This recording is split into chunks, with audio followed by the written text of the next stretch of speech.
You sit there, confined to your chair by magic, while Percy uses crude chains to actually bind you down to the chair. Your hands are clasped together inside of a large metal contraption that keeps your fingers from moving individually. While this happens, Professor Null, from what you can tell with a very smug look on his face, kind of just starts chirping along before he starts speaking. Well, now that you're in a better position to learn, I believe we can proceed, don't you think? Magnus is just going to stare. Together we will learn if you're truly a willing pawn of these fanatics, or if you're part of their leadership, which if you are, I would like to inform you that it would be quite painful when I find out. Oh, by the way, this will likely hurt a lot, and I've just made wards ahead of time, so you can scream as much as you want, but no one will hear you. So, are you ready to begin the lesson? Just get it over with. Oh, I love hearing that. And for a moment you see his body glow with this faint gray aura before your eyes become transfixed to his. And you stare deeper and deeper into their red color before you feel your whole mind going essentially into the depths of their iris. Oh my god, are we psychonauting this? Little. Sorry, I've been such a big fan of that game. And it stays like a black screen for a long moment before you hear Professor Null, blocked memories. How annoying. No matter. This will be no match for me, for I am Professor Null. You take 2 points of psychic damage. Alright, I'm down to 21. As you feel this pain surge through your whole head, just not like the front part, but the entire cranium itself just surges with pain, as you feel like the beak of the bird itself is plowing through your brain. Here we go. And slowly, vision comes back to you, and you don't see yourself in the chair, you don't see yourself in the school or the library at all. You see that you're playing in a river with your older sister and your younger brother. Younger sister. Well, yeah, forgot. Sorry. Oh, good. You're the oldest of all three of them. Yes. God, I'm tired. You slip and you fall off the rock into the stream. Your ears start to burn as you try and gasp for air, but the lungs are just filled with water as you're swept downstream. You hear your brother and sister call out to you, but they don't seem to be able to catch up with you as you go further and further down the stream.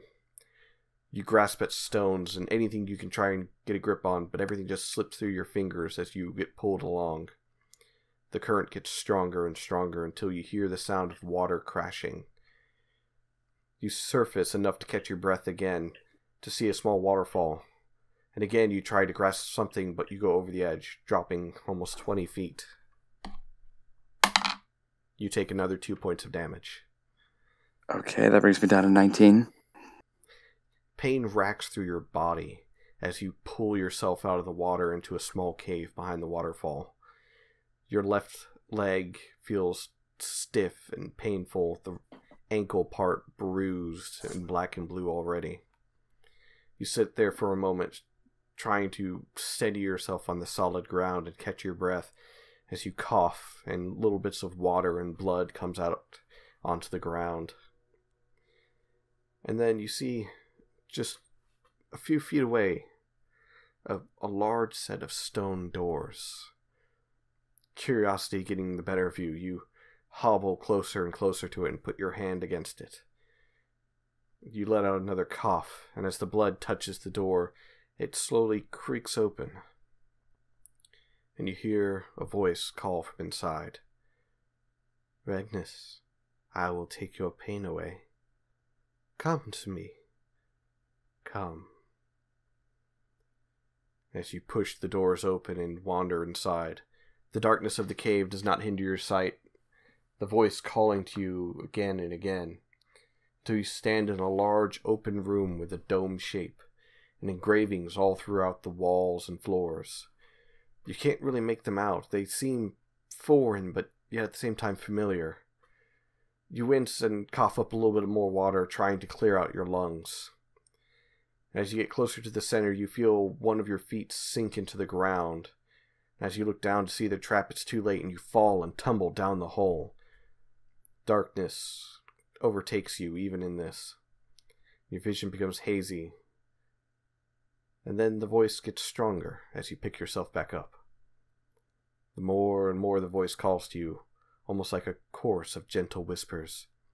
It warns you of traps, guiding you through the darkness.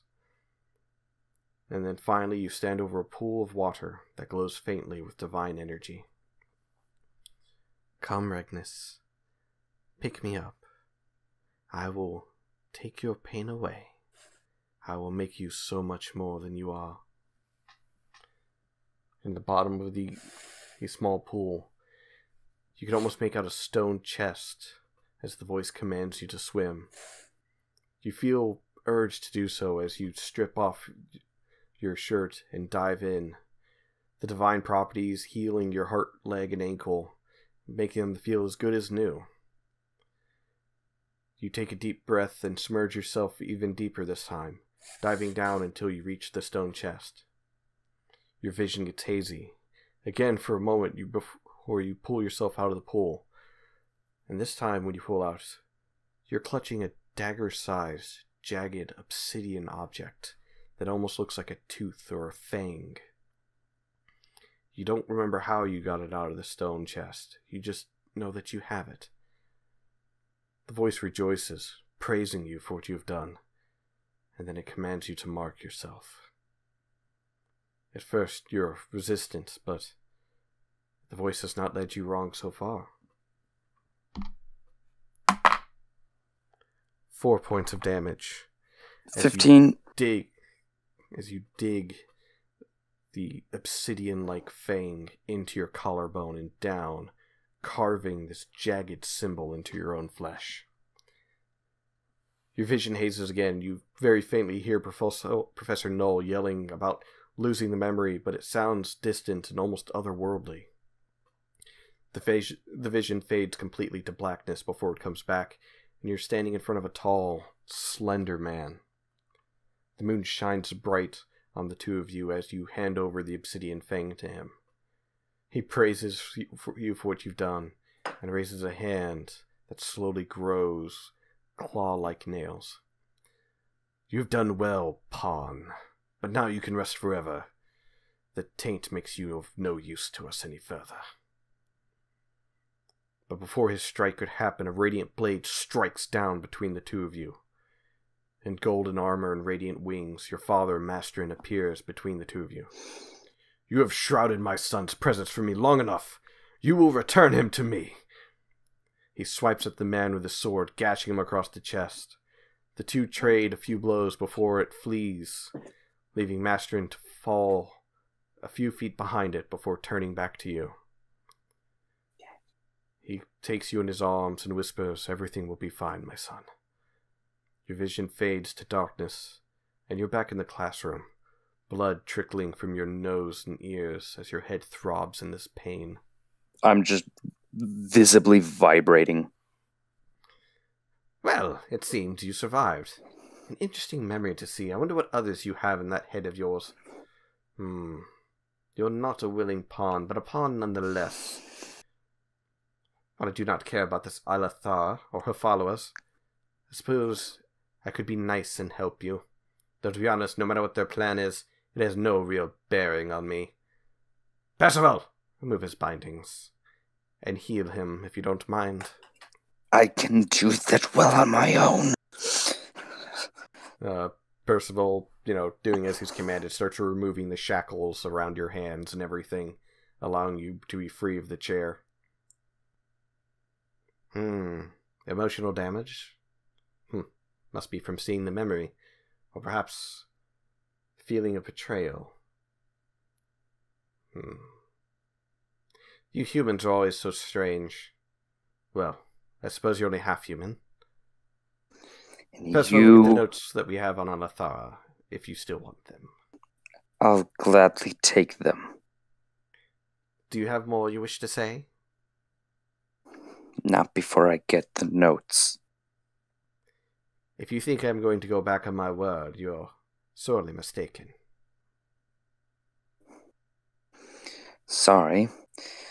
I tend to have trust issues. I can see as to why. The binding of the memories is not of... how to say... It doesn't bear the same magical mark as the dagger. It bears the mark of... I think his name was Mastrin? The raven's head slowly turns, watching your every move, your every twitch, every expression. You know... To you, you're something he's studying. You know, I shouldn't be that fucking surprised. It still hurts nonetheless. Percival will have the notes to you soon. I suggest you heal and gather the rest of your group if you want to go see that map. It's down in the sub-layers. Down there were things that even I did not wish I knew existed. There are dark things in this world, child. Yeah, and you're fucking one of them. And I'm gonna get up and leave. I'm a radiant light compared to some of the things down there. Ragnus just ignores him the whole way. Oh. As you're leaving, a few minutes go by, and eventually Percival does catch up to you, and he hands you these books of notes, and he's like, there's watered down versions in there, for those who aren't good at taking notes. I glare at him and just like, really? Not good at taking notes? And then as I take the notes, I go... I'm not a good wizard. That's why I'm the familiar. His shoulders slump. My deepest condolences to you. I'm sorry for Professor Knoll. No, don't be. My apologies. You have to be bound to that ass prick. He's not so bad. It's just... well, as you saw with the one individual who's trapped in the box, others bearing your mark did show up to this lovely library of ours and caused a bit of a mess. So he's been on edge as of late. He still fucked with my head. The one thing that is still mine. Yeah, I can understand that. I'm sorry. I know he won't apologize. He doesn't. But, He doesn't see the purpose in it, and neither do I. It's fine. It's fine. I'm just... when you go down to these sub areas, you're going to want to talk to Professor Sirius Overshift. He runs the department down there. Once again, as Professor Null did state, you'll want to be careful and stay with your guide while you're down there. There are horrifying things down there. What'd you say his name was? Professor Sirius Overshift. Professor Sirius Overshift. Sirius like a star, like Siris? Yes. Got it. Fuck you. If you run into the doorman, I suggest you have something sweet to give him. Otherwise, you might be trapped behind the door for quite some time. I know that sounds strange, but... No, in all honesty, that's probably the least strange thing I've heard. Oh, it'll get stranger once you meet him. He leans in a little bit. I don't go down there because it honestly scares the living piss out of me. That's why you are not me. Well, I wish you luck, but Professor Overshift should be able to guide you to the map that is kept in the storage containers down there. He's a gnome, if that bothers you. He's a little weird at times. But I could use a little bit of weird right now. You sure you don't want a healing potion? And he holds one out for you. He'll take it, put it in his one of his pouches, and then he'll just touch his forehead and use healing hands and heal 5 hit points, bring me back up to 20 out of 23. All right. You now have a greater healing potion added to your items then.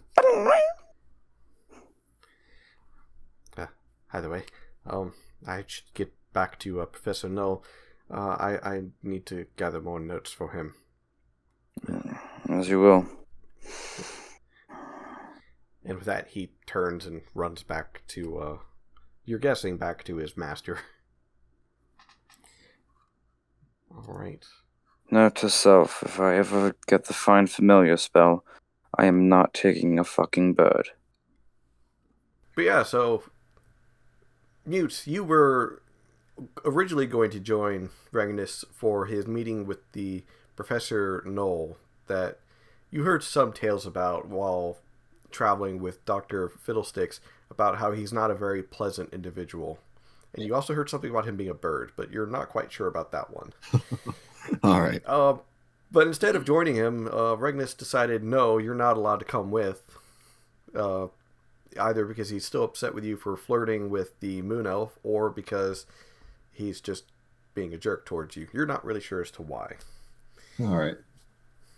But nonetheless, you were recruited down into the laboratory with Dr. Fiddlesticks and Lady Larae, where they seem to be doing experiments with goblins that they've captured, trying to boost their intelligence in order to make them not be psychotic, crazy things that just destroy anything that's in their path. Yeah. A lot of this stuff seems like really high alchemy stuff. Some of it you remember bits and pieces from your time with your father, where he showed you his alchemy.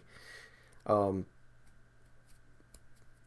the more time you spend down there, you realize that Lady Larae, as one of the last of the Moon Elves, she knows that if she does this, she's altering a lot when it comes to the world, because all of a sudden, if it spreads, all the goblins will no longer be this destructive mound of madness that moves around in tribes and just wipes out whatever it can, or gets wiped out by whatever.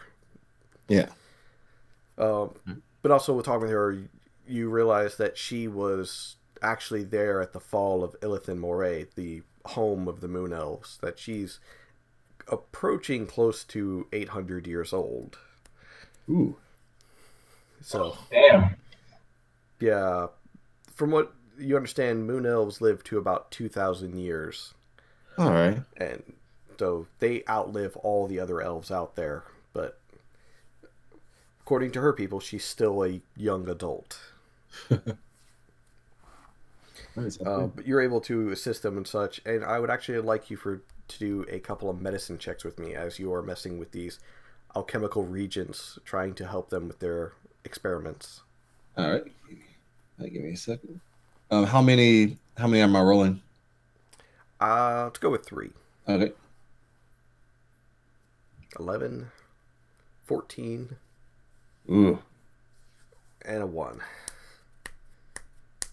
Alright, let's see. Alright, so some of this stuff is definitely above what you are used to. For the most part, you're able to help measure down a good bit of, perhaps he's trying to advance the goblins too quickly, so you tried diluting down the potions to where they're not as strong. Of the 3 batches that you worked with, one of them just completely melts through the table that you were using. There's just now this gaping hole where it ate through the glass, the wood, and part of the stone floor as you just kind of stare down through it. And you hear Dr. Fiddlesticks, what was that noise? Oh, sorry. Just a slight miscalculation. All right. He doesn't really look over. He just kind of like waves his hand. But after a bit, you think the second batch that you didn't burn through the table, you think this one might work. And you're told to give it to one of the goblins that's kind of just sitting chained to a table.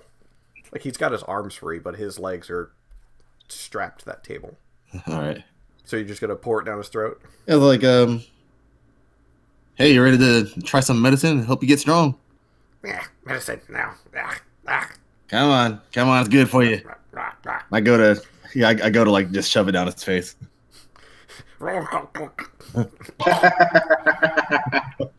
So after some gargling, the goblin swallows the potion, and he freezes for a moment.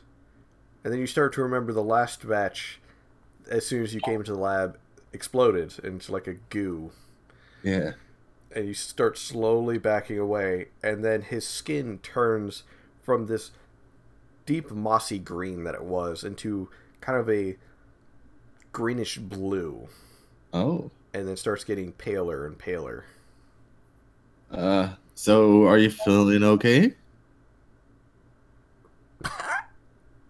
There's like a puff of frost coming out of his mouth for a second.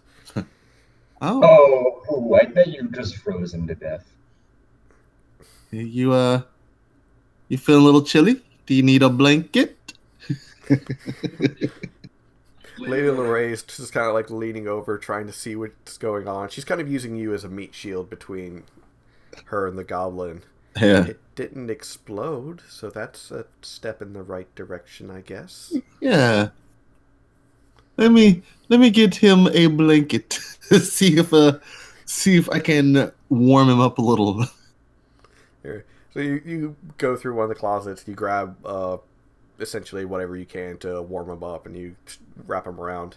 And he's sitting there shivering in the chair. Yeah. With frost coming out of his mouth. Don't worry, he just froze over internal.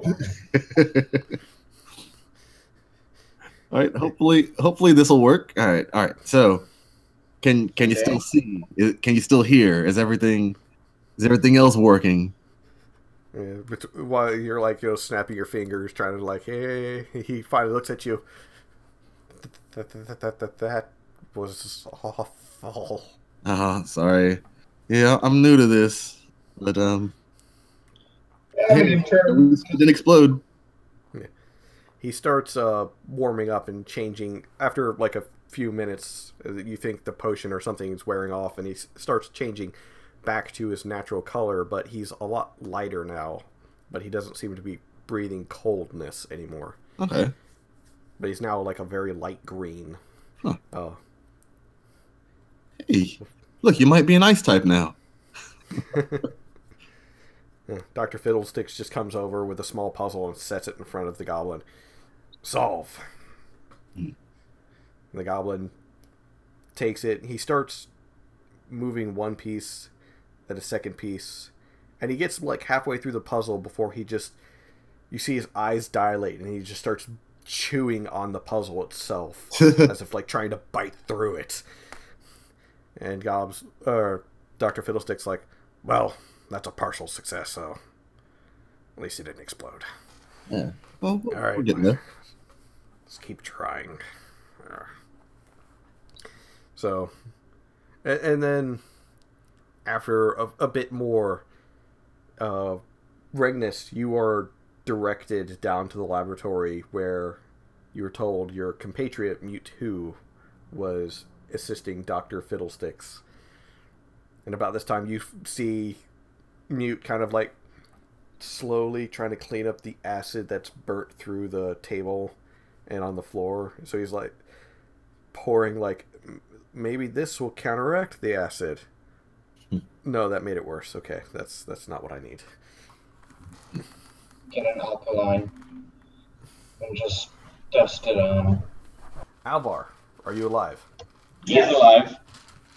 Awesome. Nice. Don't worry, I'm not using them just yet. So Albar, you enter into the city, kind of looking around.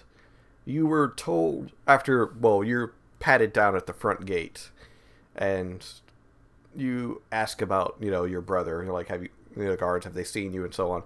And you're directed towards the lawmaster, who's this big, burly man with scars all over his body. The left side of... What's his left side? One of his eyes is missing from these scars that just ravaged through it, permanent blinding that eye. And he just kind of stares at you, and he's just sighs. Do I look like a tour guide? Is that a real question? Listen, smartass. I'm the lawmaster. I hold up the law. I make some of the laws if I can get them past the nobles. Who are you looking for? I'm looking for Regnus Willow. A man, kind of pale, short. Seems to be angry at the world all the time. Traveling with a halfling, a giant turtle, and a cat? Yes. Person? Yes, he is. Yeah, they're up in the high district. Hold on. And he starts digging through his desk for a moment. He pulls out a pass and he just signs it and gives it to you. They said something about the high library. Go check there, or one of the brothels. You never know with people. Thank you, sir. And probably the cat is at the brothel. I'll be honest. Well, the pale one looked like he could have a night of fun for once in his life. I've known him for a while. Probably not. He kind of waves you off. And as you go through, you have to pay a gold piece with the pass in order to go to the high district, which you easily do. That's fine. And as you enter the high district, you're immediately swept to the side by a well-dressed man who's kind of got this low-cut V-neck shirt with buttons. You instantly smell a bit of lilac and lavender mixed in on his cologne as he puts an arm around you, just kind of sweeps you away from the gates. Hello, my good friend. My name is Mr. Fetner. I happen to notice that you are new here in the High District. I tell you, what brings you here? Just looking for my brother, sir. Just for your brother. Would your brother happen to have a lot of debts or needed a large sum of money? Because we might actually have him. And he kind of ushers you over to the slave trade. Or would he be more of interesting in a gift or a purchase? What are you thinking? I'm thinking that if you don't stop talking to me, there will be consequences. Now, please let me go on my way. Now, sir. There is something else that I did need to bother you about, if you don't mind. And that is? He gives you a smile as he slowly leans... Actually, yeah, he is the same height as you, so he kind of leans over and whispers, your brother and his friends killed a certain manticore, and I would like to speak with them again about it, if you don't mind. Though, of course, after your other business is concluded. How do you know who? I never said anything about him. Asmar don't travel through here very often, so whenever one shows up, there's normally another somewhere else. Fine. When I find them, I will tell them that a strange man swept me to the side, speaking of different things and crazy manticore stories. I may not see you. I will be right back, guys. I gotta go do something. He pats you on the chest and is like, very good, sir. And as always, tell them it is a lucrative business agreement that will definitely agree with their morals. And he lets you go. Yeah, we'll both be back in maybe half an hour. Sorry. Maybe 10 minutes. 10 minutes. 10, we have to do some quick work. We'll be back as quick as possible. Sorry. 1 week later. Alright, so recap. I'll just stitch what we had from last time onto the front of this. So, recap the last attempts. Think. Regnus got his brain poked and prodded by the wonderful Professor Knoll, the Raven Wizard Extraordinaire, and his assistant Percival, not Percival. And Mewtwo was down in the lab with Dr. Fiddlesticks and Lady Loria, assisting with an experiment in order to try and mutate slash improve goblins to make them not psychotic mess balls that try and destroy everything that they come across.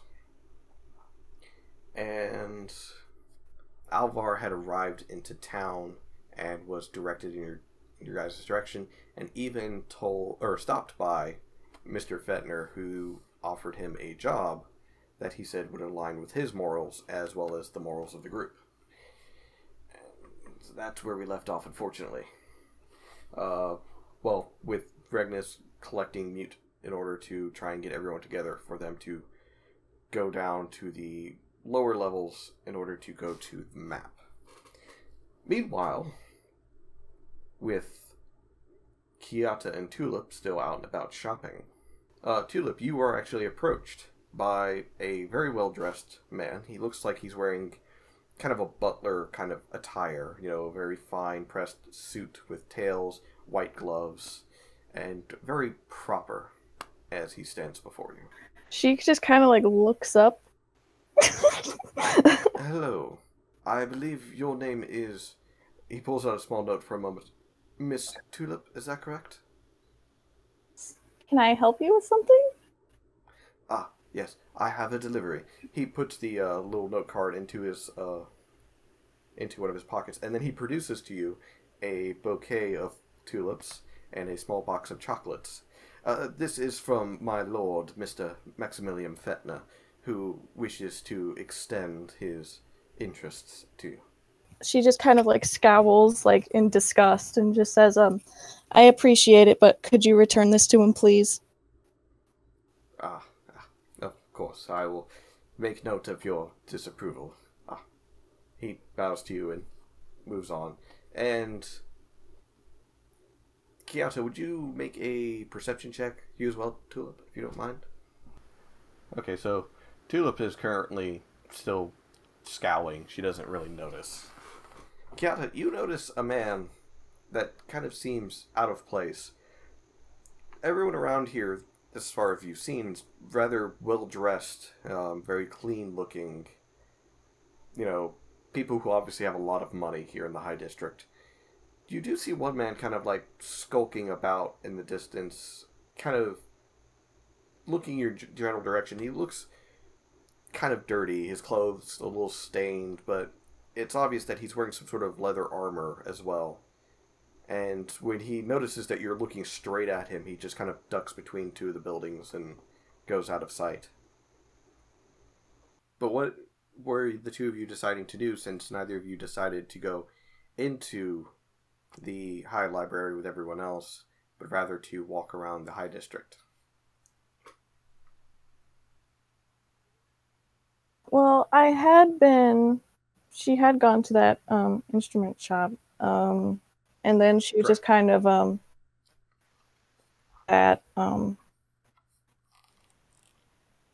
sitting on something, tuning her new lute, but that was about it. That's what I had her doing when I think we left off. Alright.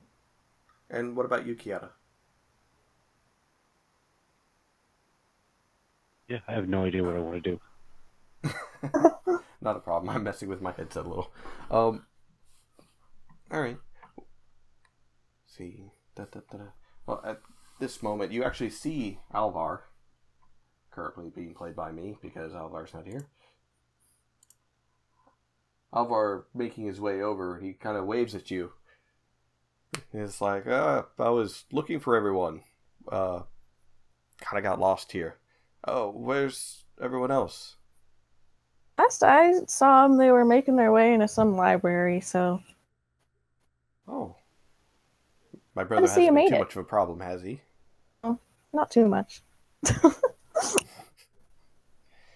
He can be a handful, I'm sorry.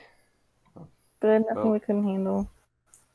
Well, I stayed behind in Heldas for a little while. Took a little bit longer than expected to catch up with you guys. I heard you killed a manticore or something. Oh, yeah, that was, Did you, stay behind in Heldas for? Oh, to help out, to see about helping rebuild, ask the Lady of the Forest a few questions. Nothing important. glad to see you made it back safe. Well, do you mind if we go collect my brother to make sure he's not strangling someone again? Good idea. I think he only has mute with him. So after that, she kind of she was sitting on and. All right, we should probably find them. Speaking of mute, you still with us? Yes. Awesome. So, speaking of you, with Regnus actually kind of sitting in a corner of the lab with you, he's going over his own notes. You find Lady Larae mixing a new batch of potions herself, trying to kind of undo the partial freezing of a goblin that you did. Okay. And she starts asking you, where did you learn alchemy? Oh, well, I wouldn't necessarily say that I learned, but my father used to do alchemy, and I picked up a few things from him. Oh. Was your father from here, or was he from... where's the place Tabaxia from? I actually forget the name of it. It's Hersad. Hersad. We reign from Hassad. It's quite a distance away from here. Oh, that's right. The kingdom that was taken over by Rinsali. Yeah. What was your father's name? His name is Katarl. Dr. Eugene freezes for a moment. Katarl. Yes. Kind of a oldish graying cat. Yeah. Did you study with him? Yeah, he showed up here about 3 years ago. 3 years ago? Yeah. Are you sure about that? I mean, I thought that he died. Well, it was either him or someone using his name. But about your height, grayish, old. Kind of always smelled like he rubbed spices on him. Oh, well, this is weird. There was a man that came in and he killed my mother, and I couldn't find my father. I just assumed that he was killed along with my mother. Nah, he came in about 3 years ago.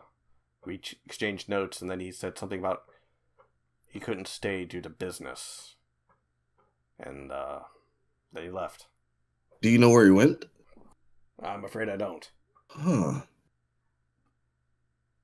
Well, now I'm gonna have to look a little bit more into that. Well, I wish you luck. By the way, he also owes me 5 gold pieces because he was wrong. Wrong about what? He suggested, because I've been at this whole trying to make my people better thing for about 20 years now.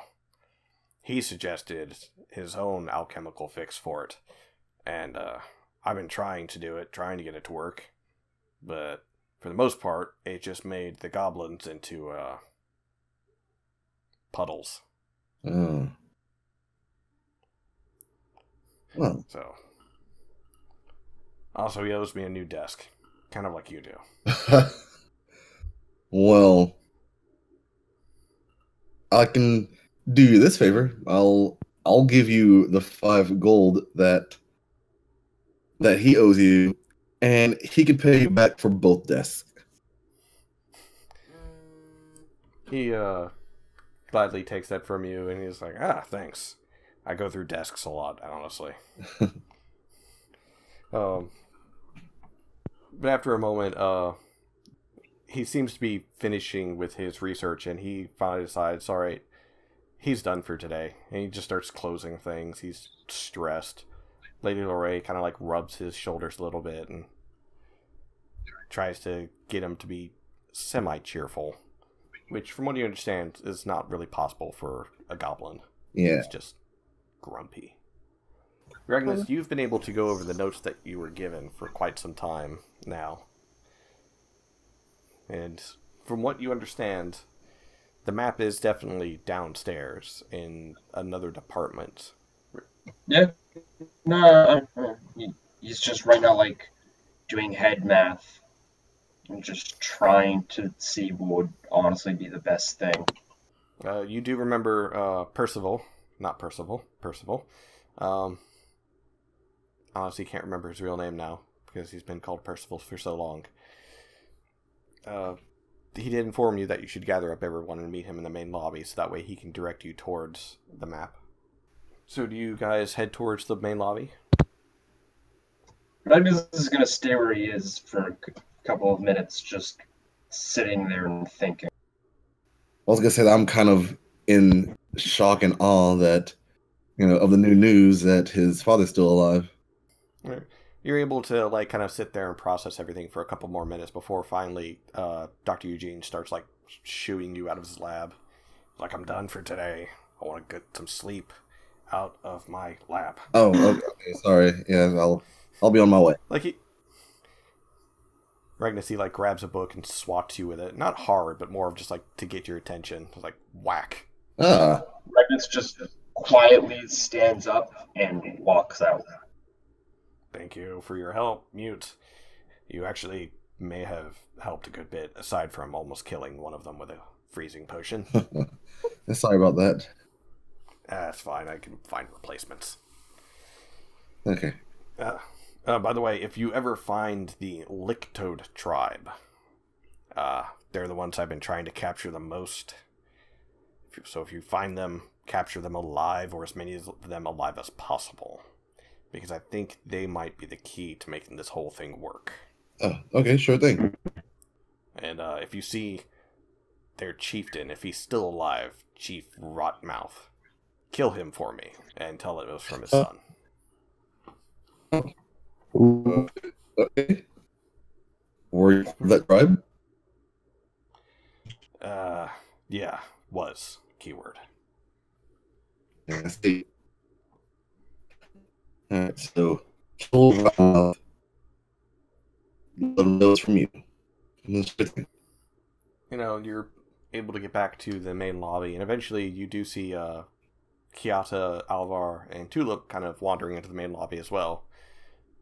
Alvar waves at his shorter, older brother. Glad to see you're still alive, brother. Well, see, we're able to make it. Well, I suppose we should get what we came for. Were you able to find anything about the map? Percival, after examining each of you, he just kind of stares at Kiata for a moment.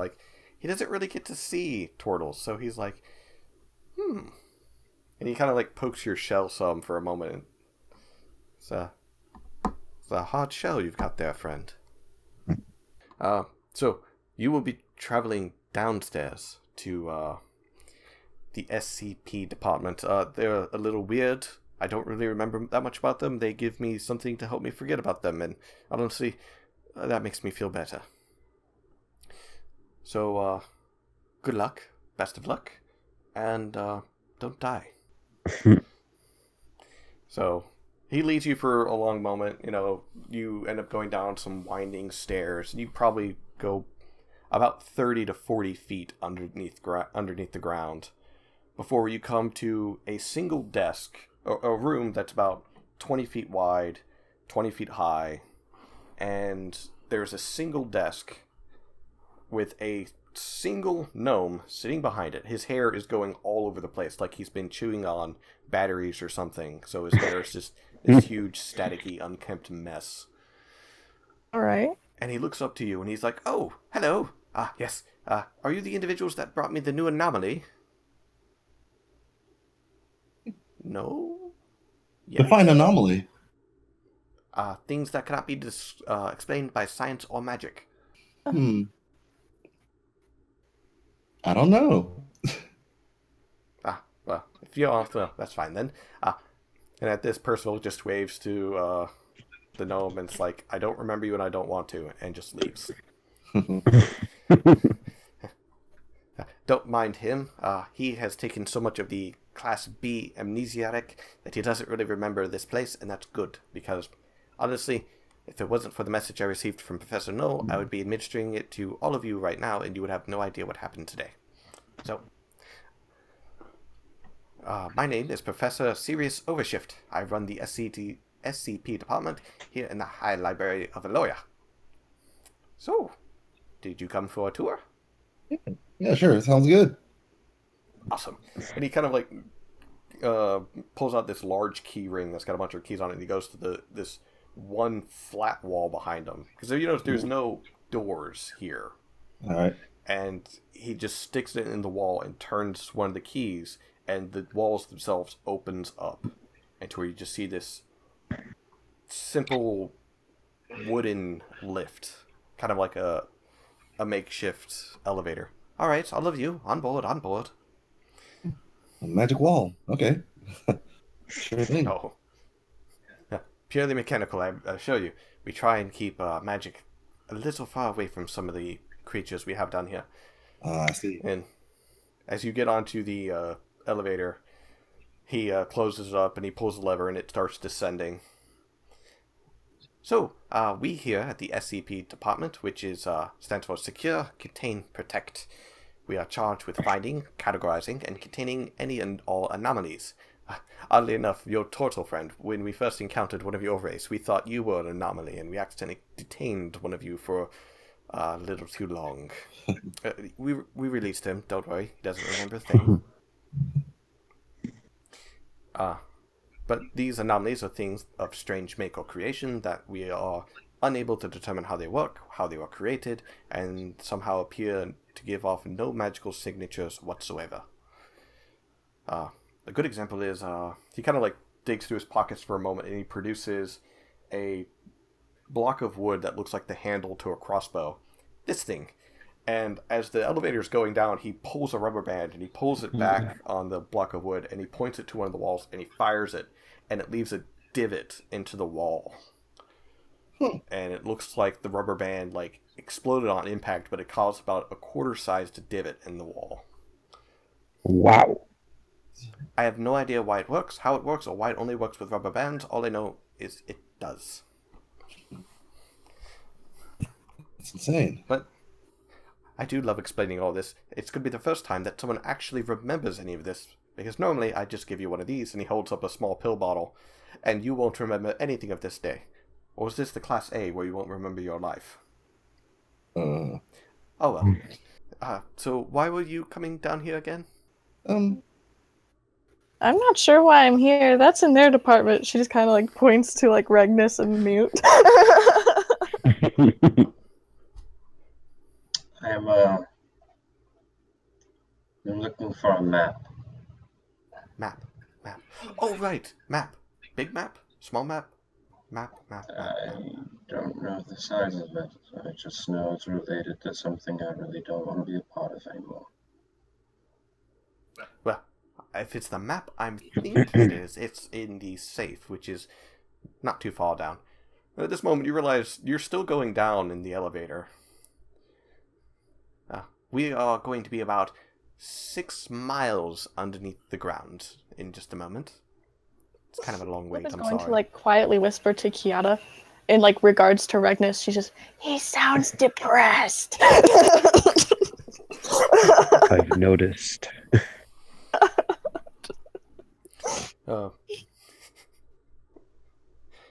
And, Professor Overshift, just goes on this long-winded rant of how he came into being the doorman / one of the main figureheads for the SCP department, how they've actually been around for close to 200 years, but no one really knows or remembers them because they make people forget about them, because they're things that are terrifying and strange that would make people not be able to sleep at night. So, Like the Men in Black for SCP monsters. pretty I much. like it. That's what the SCP department is. So, we here at the SCP department take great care in handling all of anomalies. There was once a pen that made you miswrite everything, and then there was a dictionary that made you misspell whenever you tried to describe it. Very weird things, but, generally harmless. And then we separate them into a few categories. Euclid, which is we can't really explain it, or we're still trying to understand it. Kita, which is essentially world-ending, or humanity-ending, depending on how you want to look at it. Safe, which is like the pen in the dictionary, where they can just be neutralized or just stowed away somewhere. And then Thaumir, which is what we use essentially an SCP to capture another SCP. They're all pretty strange. He stops for a moment. I guess the best way is for me to show you and for you to understand. And finally, the elevator stops, and it opens up into these pristine white... It almost looks like magic carved these halls, because there is no lines, there's no, like, cuts or anything. It's perfectly smooth, white marble halls. Man, you're giving me, like, flashbacks to when I played SCP, and I don't like it. This way. I guess the best way to describe it is to show you the cafeteria first. These are the SCPs that are allowed to wander around, because honestly, they're not really a threat to anyone, they're just odd. Also, don't make fun of their appearances, they are sensitive. And it's very rude to make fun of their appearances. So he opens the door, and there's this, essentially, a cafeteria. There's, it's a large 100-foot by 100-foot room that has essentially eight rows of, like, different tables. And there's tripping over my words, God. There's a bunch of people there. Some of them are, like, in guard uniforms that have the SCP branding on it, where it's like, okay, these guys are supposed to make sure nothing happens. And then he brings you over to one man in particular, and when he turns around, you notice his head is made of corn. This is one such individual. Hello, how are you today, Frederick? Hello. Some people call me the corn master. Corn is amazing. It's called maize in most countries. Corn is also really good for making corn syrup and those lovely little drinks some people like having. And as he starts going down, you realize he just talks about corn, and then finally Overshift just starts ushering you away. He's like, he's not going to stop, so we just might as well just keep going. I would have listened to him. I'm all ears. Wait, Philip's just gonna, like, look to everybody and just be like, I had a joke about corn. Amazing. He kind of, like, trails behind some. He's like, a bushel in unit of measure for dry volumes of commodities such as shelled corn kernels, 1 bushel of corn is equal to about 8 gallons. And he stops following after a while, and it becomes obvious that the professor wants him to go away. And then he leads you to another man who, at first, you kind of, from the backside, it looked almost normal until he stood up, and you realize that his whole midsection, from, like, his ribs to his waist, is gone, and there's a little planet orbiting right there, where his stomach should be. Hello, how are you today? Oh, hello, Professor Overshift. I see we got guests. No earthquakes today, I promise. I've been good.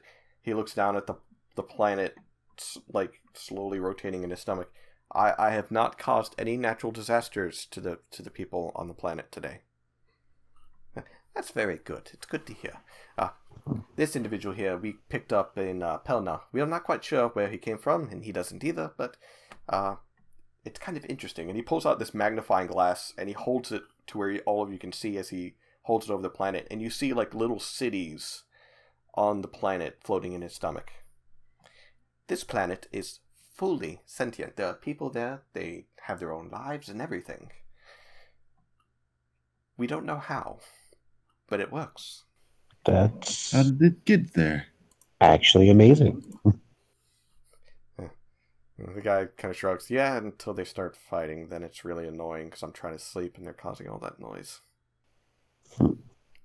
Apparently I'm their, and he puts up quotation marks, God, but I can't do anything because if I do something, I can only affect large portions of the land, and last time I tried helping, I accidentally wiped out a kingdom. Oh. But I've got these things, and he pulls out a small medicine thing. It's like, they help my attitude make me feel better, and, it's not so bad. That's I'm gonna good. go lay down now. And he just kind of, like, finds, like, a seat to just lay down in, and he curls up in. Well, He's getting better. he's got the whole world in his hands.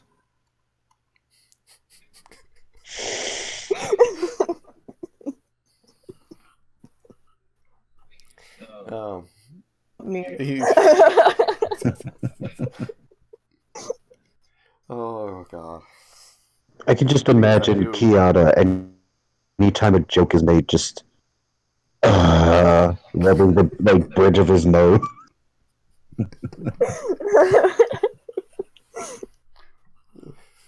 Every pun. And like as you're going through, you see like more and more of these strange anomaly people. There's one man, his whole left side of his body's missing. There's well, that guy is all right in my book. Kiata smacking Mute. Without warning, Kiata just reaches over and smacks Mute. Whack. But like he's eating his food, and you can see like through the left side of, or the left side of his body, you could see his food being chewed and digested and everything. It's like, come on, guys, I'm just trying to have a normal life, because I can. Right, I got you. Oh, this one shoulder slumps more.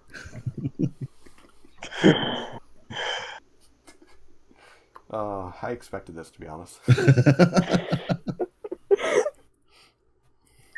There's one guy, you see a pair of legs hanging from the ceiling, and you look up, and there's just a guy, his shoulders are stuck to the ceiling. He's just hanging there, drinking a milk. Hi. Hey there. A milk, just singular milk. Yes, a milk.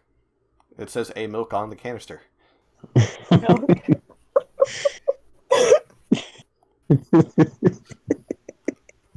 I can see you're new here, so before you ask, no, I can't get down. Yes, I need help to get down. No, I don't want your help to get down, I'm drinking. And yes, I do not remember where I come from, or what I did yesterday.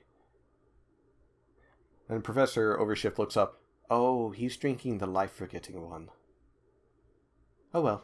And he just moves on. Oh well. Oh, don't worry. We have tested extensively that for the life-forgetting ones, there's no extenuous problems. It's only the Class B that makes you forget a day. If you take that one too many times, then you start becoming a little weird. Oh, wow. Got it. It's not really a milk. There's some milk in it. You don't want to know where it comes from, because it's not a cow. Hang on. Yep. So he moves you on, like there's more and more of these very strange creatures and semi-humanoid things that just have like one or two things weird with them. There's one guy, he's got gears all for the right side of his face and his jaw. And he's just sitting there and eating. Eventually, though, you make it through the cafeteria. And then there's this one rectangular box sticking up right when you get through the door that says coffee across it. And Professor Overshift goes, oh, hold on. Hello, I would like a cup of coffee, please. And a cup is produced, and then coffee pours down in, and Professor Overshift takes it. It can make any liquid, mind you. So if you want a cup of anything that you desire, you can ask for it. So only Raises liquid. her arms. Mayonnaise! A cup of mayonnaise is suddenly produced by it. Just walks away. Ragnus deciding to be curious and slightly a dick.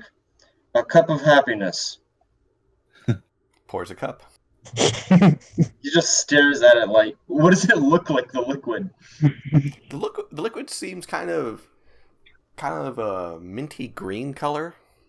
It's got small little chunks in it as well. I don't fully trust this. Oh, it will make you happy. That's what you asked for. Yeah, no, I don't really trust this. Oh, Do we have lids? trust me. He opens a small compartment on the bottom of the thing, pulls out a lid, and gives it to you. How long does this thing normally last? Until you drink all of it. Excellent. I'm gonna pocket that. So It's best warm, by the way. it'll literally make any any liquid that I would like. Yes. Oh god. How get about Okay. a cup of a potion? No, what potion? Let's try superior. Superior healing potion. Gotcha. After a moment, the machine whirls and pops out a potion, a cup of potion of superior healing. Ah, nice. It's pretty much the same amount of just a normal potion. So. All right. And I can get a lid for this one as well? Yeah, he gets a lid for you and pops it on it. Sweet. There you go. I'm not gonna make any more, but does this thing have a limit? Because how do you not exploit this? Oh, we exploit it quite a lot, actually. Yes, but this could literally destroy entire economies. I mean, for the love of God, you could just keep creating. I'm not gonna bother. Please continue. No. That's the whole reason why we have it down here. So that no one can exploit it except for us. Also, How else do you think we feed all these contained creatures? And Kia's gonna walk up. Oh, well, before we leave, Kia's gonna walk up to it. Just tea, please. You see a little scratch marks appear in front of you all of a sudden, asking what flavor. Raspberry. They pops out raspberry tea, and the scratch marks disappear. I thought it was gonna the scratch marks were gonna say coffee, you fool. Kia's gonna take his tea and give it a little bow and start drinking. It's nice and warm and fresh. Just the way I like it. As you're moving along, he explains that, not all SCPs are safe. Some are extremely dangerous, such as one of his personal favorites to try and contain every time it breaks. He says that with a bit of sarcasm, as if, like, it's actually a terrible thing. Is SCP-682. Have you ever heard of the legends of the Tarrasque? I have not. Well, the Tarrasque is essentially, imagine a lizard being the size of a castle that is immune to everything that you throw at it. 682 is a miniature version of that. It's about 7 feet tall and really, really angry. Containing it is a nightmare. What do you usually have to do? Give it a good old acid bath, and while it's regenerating, pump it with enough tranquilizers to try and knock it out. Oh. It sometimes works, it sometimes doesn't. Sometimes we have to get one of the other SCPs to help. But it doesn't always work. That's just lovely. We would destroy it if we could, but it has such great regenerative powers that even if we've melted it down as low as we could, it still regenerates. So we just have to keep bathing it in acid to keep it from being able to heal all the way. Ah. And let's see, I need my dice for a second real quick.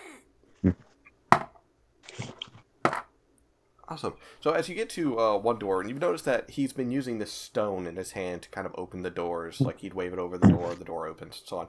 He stops immediately in front of one door, and like completely freezes, and then I need each of you to do a save for me. Let me check my notes real quick, see which one it is.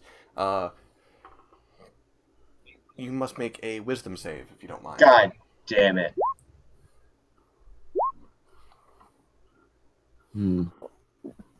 Yep. Knew that. Knew that was coming. Where is Albar's wisdom save? Oh, cool. Finally did that. Alright, so Alvar and Tulip, are the only two that are suddenly not paralyzed with fear. The rest of you are paralyzed with fear. Hold on, I gotta go for Professor.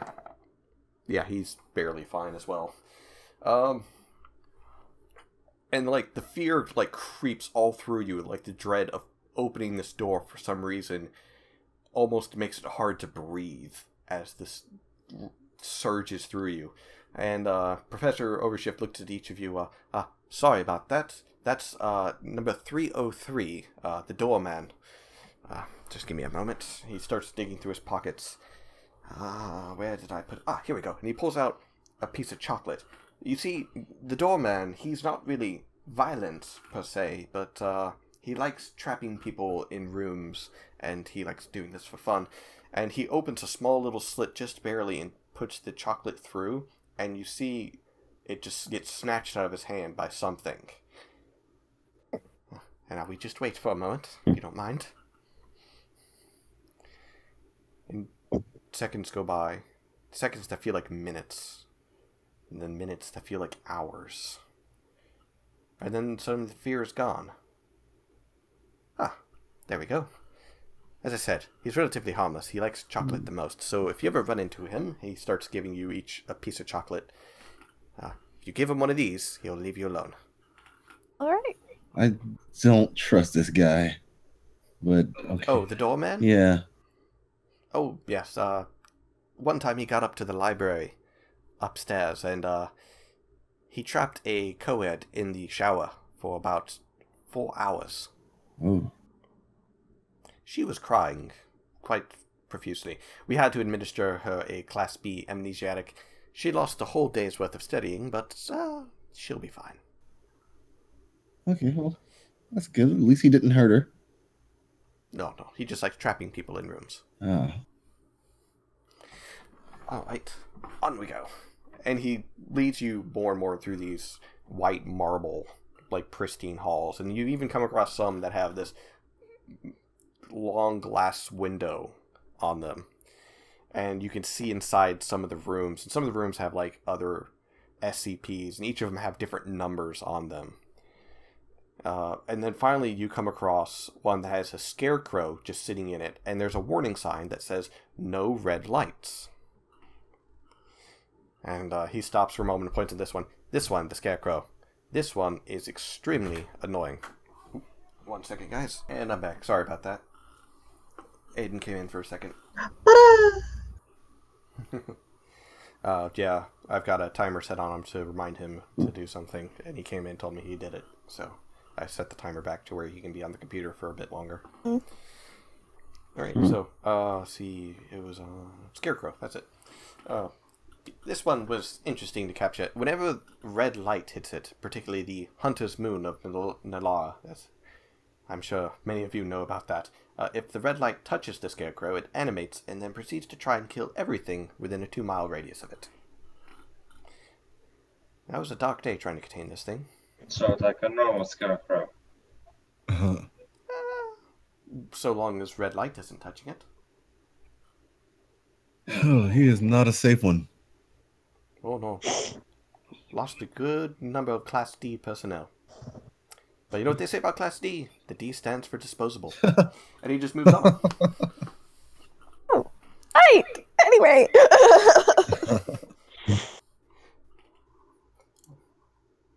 Yes. Morbid. So he moves on, and further through, you go about 4 or 5 more of these, cross sections of these different rooms and so on. And then finally he comes upon one that's marked SCP-71394. And he stops and stares inside of it. And you see in there, at first it looks like a normal tiefling woman, except for her tail is large, like a lizard's, and it's actually large enough to where she's like curled in on it, like using it as a pillow. And then he taps on the glass a little bit. Mizuki, wakey wakey. And she kind of like moves a little bit in her cell. This is Mizuki. We've had her for... Actually, she's from before we founded the department, but she was an interesting find.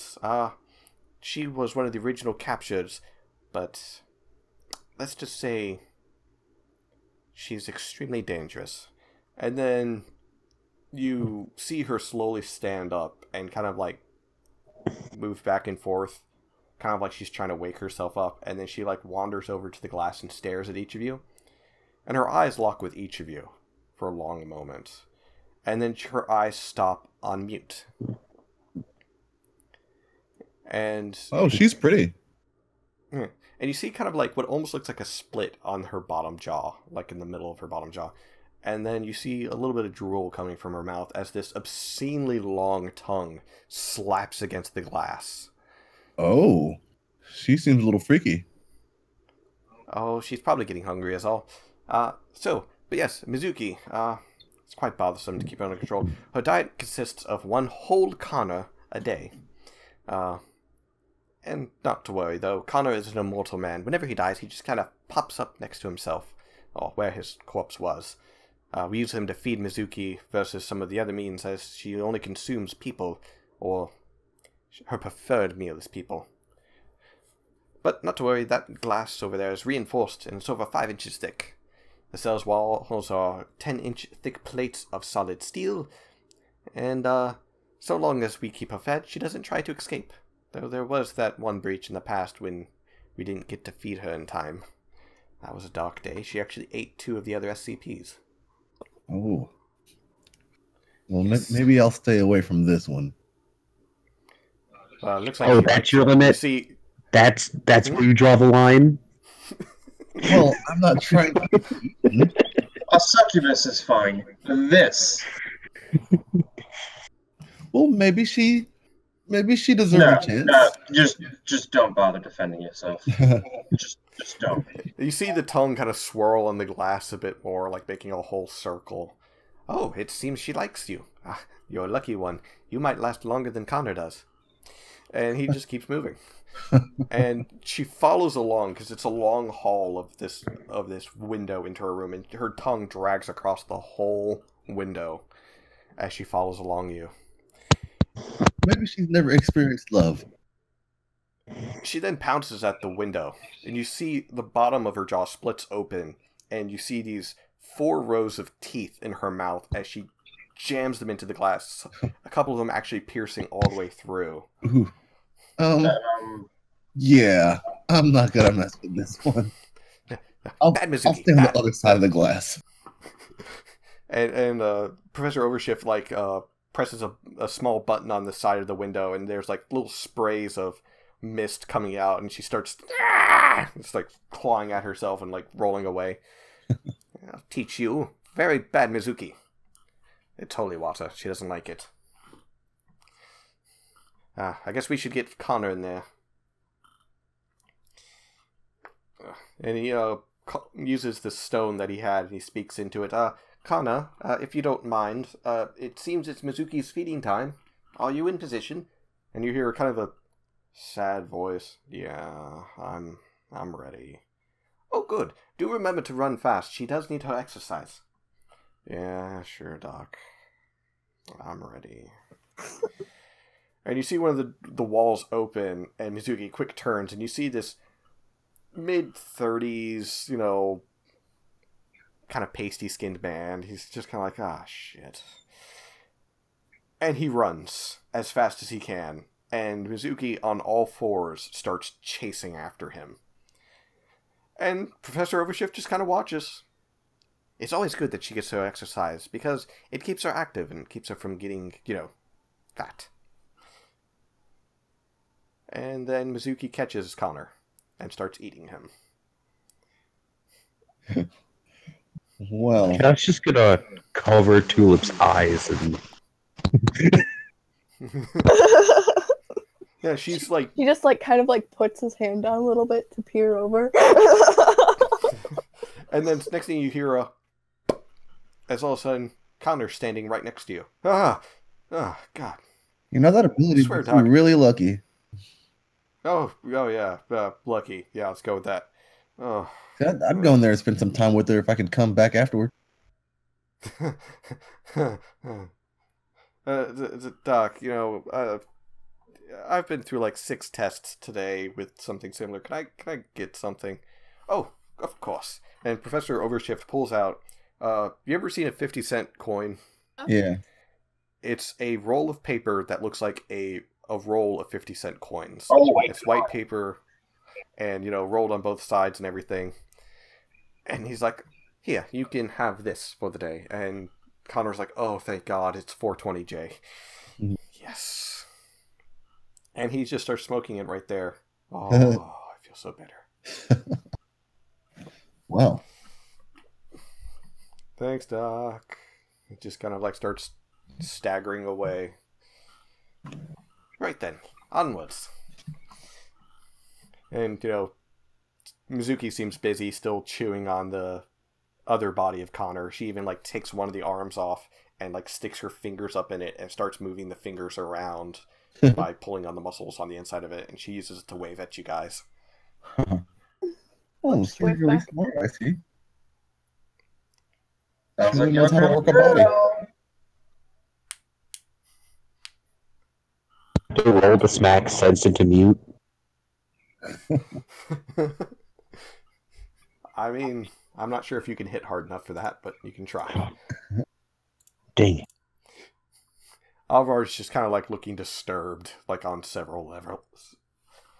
Oh. Oh, right, brother. You have yet to witness the horrors of reality. Welcome. I completely forgot you were there. Well, thanks, brother. I'm just trying to accept things. Yep. You're used to it. But Professor Overshift, seeming cheerful as ever as he proceeds on, explaining the different SCPs that you guys come across. And then finally, the hall that you're in starts flashing a green light as opposed to a red light as you hear a warning over the, seemingly from nowhere.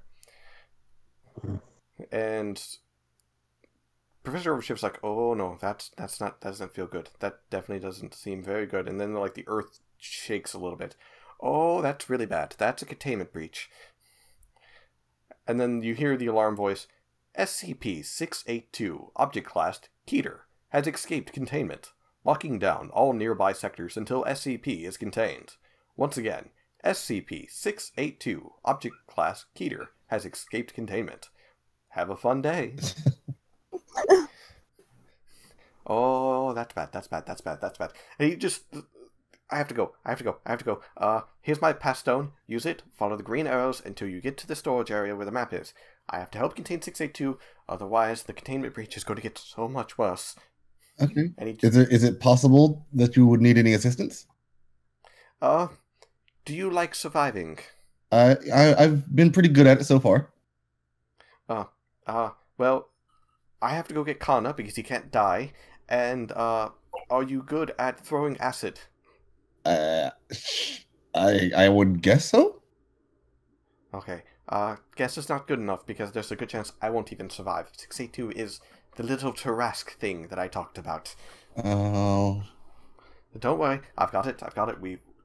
I'm sure the others will be there. So long as Dr. Bright doesn't show up, everything should be fine. Here's my pass stone. I have to go.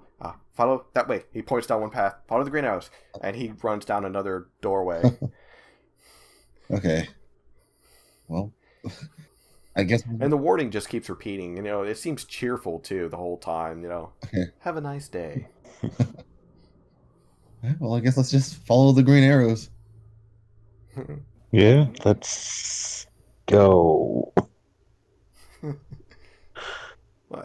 As you follow the arrows further and deeper into this labyrinth, because each time you go through a door, it goes into essentially a four-way intersection, and each time you go through, you eventually come across a large aquarium.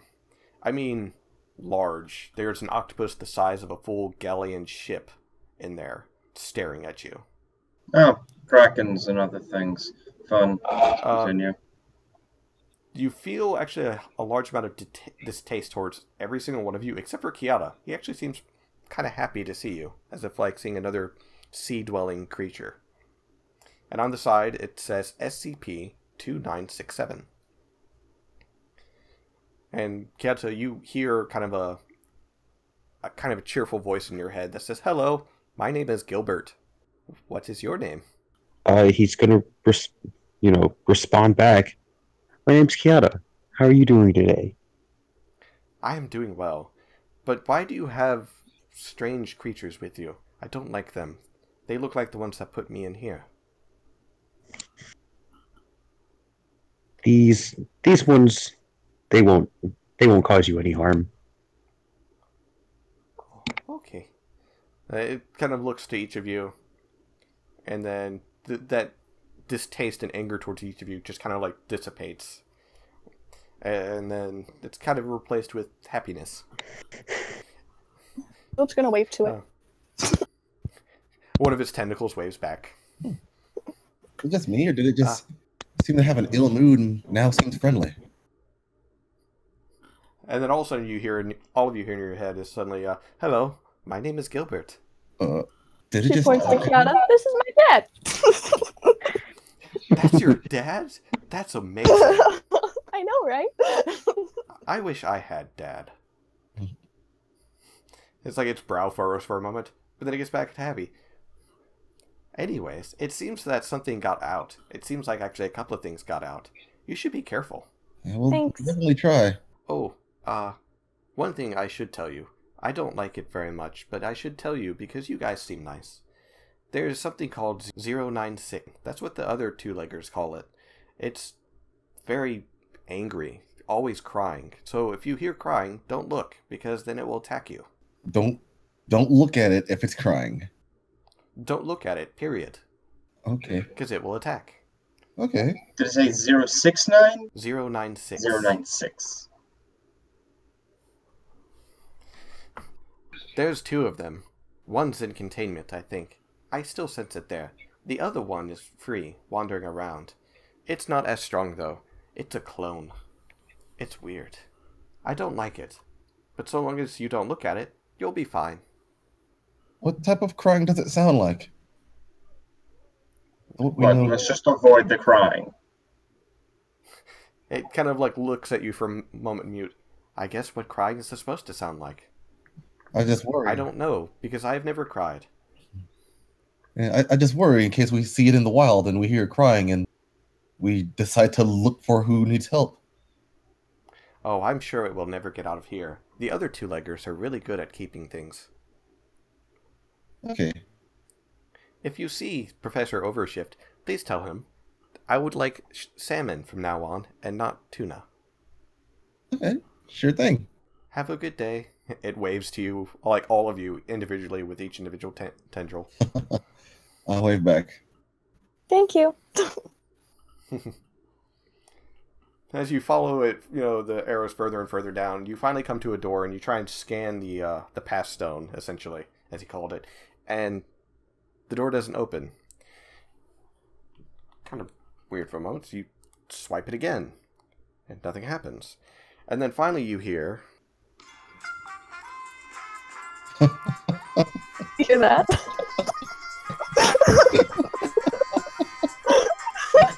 Neon lights start flashing, and, the whole room changes around. And now there's 3 doors in front of you instead of just the one that you were trying to go through.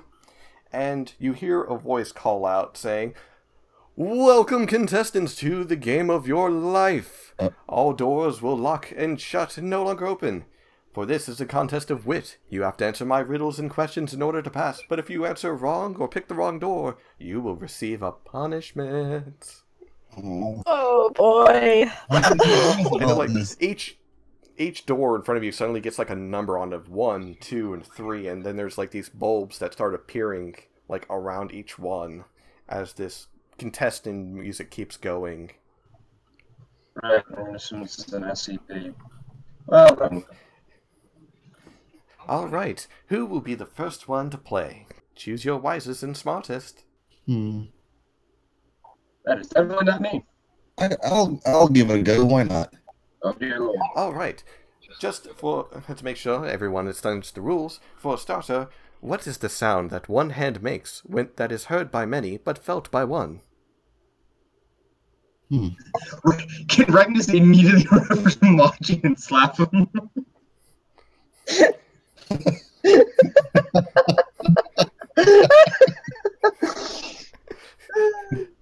So you're using the slap as your answer? Oh no, I'm this is all Machi. That's the first thing that popped in my head. That actually would have been good though. I mean, you know what? Screw it. Yeah, I'll slap Machi. A slap, correct. And then all of a sudden, all of you feel like in unison a slap across everyone's face. You all take 1 point of damage from the slap too. Alright. Now that we've got you warmed up, let's begin. So for the first riddle, I was tall when I was young, but now that I am old and burned out, I am short. What am I? Sweet. Did it say it Innocent? burnt out? Like, I was tall when I was young, but now that I am old and burned out, I am short. Candle. yeah, candle. Correct. Now choose the door. And like the 3 doors kind of like slowly shift between each other, but they still retain the numbers of 1, 2, and 3. Alright, let's choose number 3. Yeah, wait. Oh, do we all walk through the door? Or is it one person? I believe you can choose to go one at a time, or you can choose to all go through as a unison. No, that's what I mean. It's like, does everyone go through that door, or is it like one person goes, and then there's another, and one person goes, or is it just like? I guess how about I peek in, or just like kind of peek my head in and see what I see. All right, so you open door 3, right? Yeah. So as you touch the door, you all hear a loud, "Mrrr, I'm sorry." And then suddenly the door opens all the way, and this arm suddenly grabs you and yanks you through. What? Mute is gone as the doors close. On to the next room. And you feel this kind of like wind shift as all of a sudden, like, it felt like everything around you moves with you. It seems you're down 1 contestant. Don't worry, he's still fine. And you see like a hologram of Mute hanging upside down above a vat of acid. Mute, it smells like farts in where you are as you're hanging upside down by your feet. Oh. Get me out of here, guys. Not to worry, if you guys get through all correctly, the rest of the doors, he will be set free. Now, next one is, no one ever wants me, but they certainly never want to lose me to another. What am I?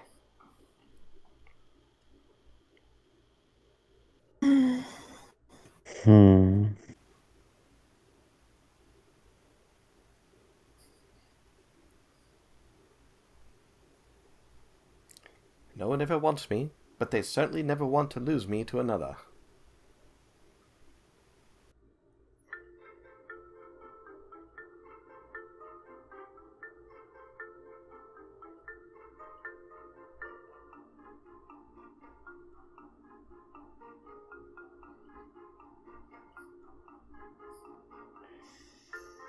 Anyone?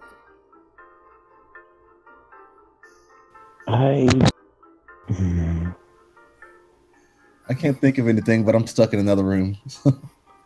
I mean, they can hear and see you, and you can hear and see them.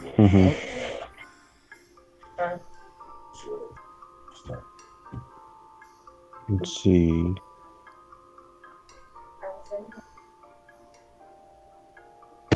I don't know, It guys. just like kind of like mutters a lawsuit. Correct! Oh. Correct. Give a round of applause. Pause. Oh my god. Okay. If that took any longer, you might have actually grown a few more inches there.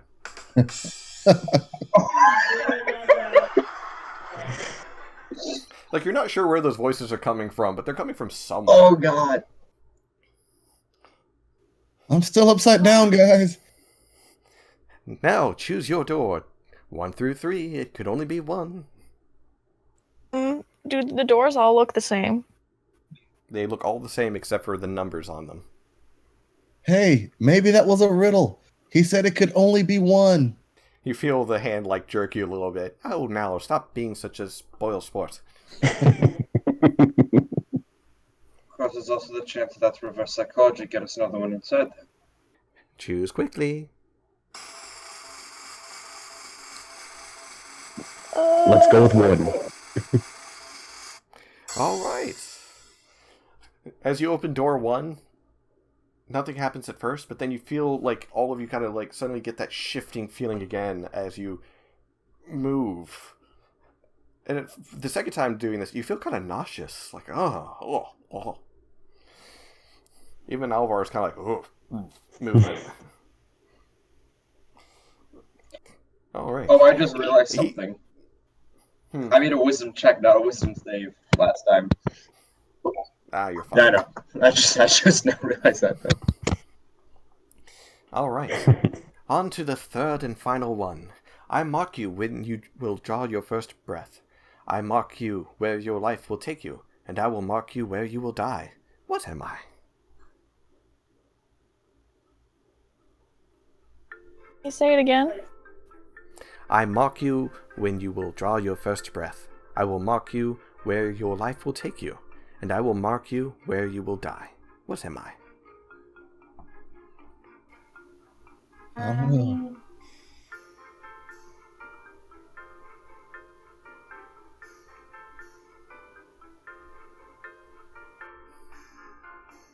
A last name? A title?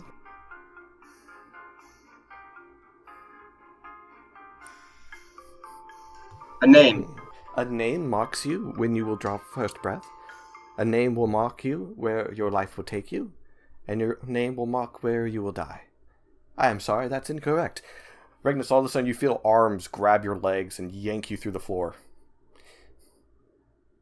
And then, next thing you know, you're hanging upside down right next to Mute. Hey, how's it going? Oh boy. Smells pretty bad in here, doesn't it? After you closed your Smells mouth. like farts. Yeah, I can't even say it. Never mind. Alright, so anyone else want to give it a try? I had an idea, but I don't think it's right. What do you think it is? It wouldn't make sense, so I'm not going to say it. It marks you when you will first draw your breath. It marks you where you will live, or where your life will take you, and it will mark where you will die. I mean, I'd say fate also. But that don't make sense either. For a moment, you kind of see these glasses appear in front of you, kind of like hovering in the middle of the air. I'm sorry, Azuma, what did you say that was? Fate. Oh, now you decide you want to give the right answer, and you feel like a pinch on your nose, and it like wiggles it around.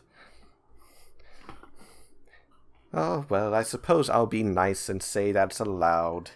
It kind of like goes back. And then you're given the choice of the 3 doors again. It seems your fellow contestant gave the answer. Such a spoil sport. So which door will it be, my friends? There's 3 of you left, and there's 3 doors left. Oh? We haven't gone through his 2 so far. Yeah. She's going to open the door to... Alright, as you approach the door, and as you push the door open, it swings open, and all of you feel freedom as you're standing back into the normal halls, almost as if nothing happened. Regnus and Mute, you're standing next to your friends as well. Oh. And then you hear the voice yell, "Thank you, contestants, for playing the game. It seems that your friends were able to get you through. Remember, have fun and always smile." Oh, that was really weird. You'll never speak of this to anyone ever again. Is that understood? going to hug both Mute and Regnus and be like, "You guys are idiots." Sorry. I mean, if someone answered wrong again, someone would start beat dropped. I'm just saying that now. Ooh. Ooh. All right. Is understood. This is a secret we take to our grave. This is not uttered anywhere outside of this place. Agreed. As you follow the green arrows further and further down, you finally eventually come to a sign that says, "The Vault." And you open up the next set of doors, and you see a large room with a almost, for lack of better terms, a vault door, about 40 feet wide, 40 feet tall. And there are bodies all around you, but there's no blood. And a couple of them seem to have like large gaping wounds on them. And as I said, the vault is open. And you feel another shake in the earth, likely also from the containment breach. What do? There's about 6 bodies around you. Why do I get the increasing feeling that that break is not exactly a coincidence? We may have to get good at throwing acid. No, I believe we have to deal with whatever opened the vault. So the wounds in the people, what are they like? Are they generally in one kind of area, or are they? Roll a medicine check. Thank God for going into that medicine thing. Yeah. Nope. Did you add the +1? I already did that. Okay, just make sure. Unless someone wants to assist me. Anyone? You? Never mind, Tulip, take it away. Yeah. Regnus goes over, starts poking the bodies. It's like, why do I feel like these wounds seem familiar? And then Tulip just stares at it, and all of a sudden, she remembers the vampire spawn that you dealt with in the Lady of the Forest's domain. Everyone. Vampire! Oh boy. Vampire, you say? There's a couple other marks that look like sword marks as well, but for the most part, it looks like the wounds on a number of the bodies reminds you of what the vampire spawn had done to the one guard and tried to do to Kiata with biting him. No. He's going to start running immediately to the vault. All right, so you're able to get in. As I said, the door is wide open. And as you start running, you see like rows and rows of crates and boxes stacked as high as the ceiling. Indiana Jones style? Indiana Jones style. Yes. You have no idea how many there might be, how far this vault reaches, but you definitely see a light in the distance. And as each one of you chase after him, especially Alvar trying not to let his brother die from running into stupidity again. As you get closer and closer, you see finally 2 figures standing in the middle of an open area, and on this wall is a large map of all of the not the kingdom, the continent of Gant. Got rid of it. And there's these pin marks, and 4 of these pin marks for some reason are glowing red, as if the map is trying to tell you something. And standing there, one is the hunched over vampire spawn, staring at the map, and the other is a tall, knightly figure dressed in plate armor, wielding a great sword. Ah, I see. So that's where the last 2 are. Northern Arvis and Talnion. Alathara, your knight comes for you. And then the vampire spawn turns and looks at you. And slowly the man turns as well. Ah. Pawns. What business do you have? I could ask the same. Well, I suppose the creature needs to feed more. Very well. He brandishes the sword, and then he stares at Regnus for a moment and smiles. Ah, Regnus. It's good to see you again. Yeah. Are you going to try and kill me again? Or are you on alright this time? Regnus is going to, crack his knuckles and go, I finally got to remember who the fuck you were. Yeah. Don't really like you. Fuck off. Just like last time. I suppose we could finish the match we started last time as well, though I don't think dear old Daddy's going to save you again. No. But then again, I guess it would be a more humorous for this. And he holds out a hand. Pawn, come. Alathara commands you. I need you to make a wisdom save. Fucking shit.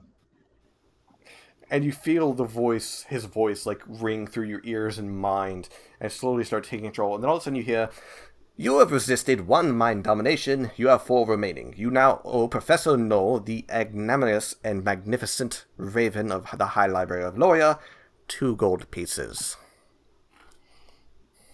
You have 4 remaining. Percival!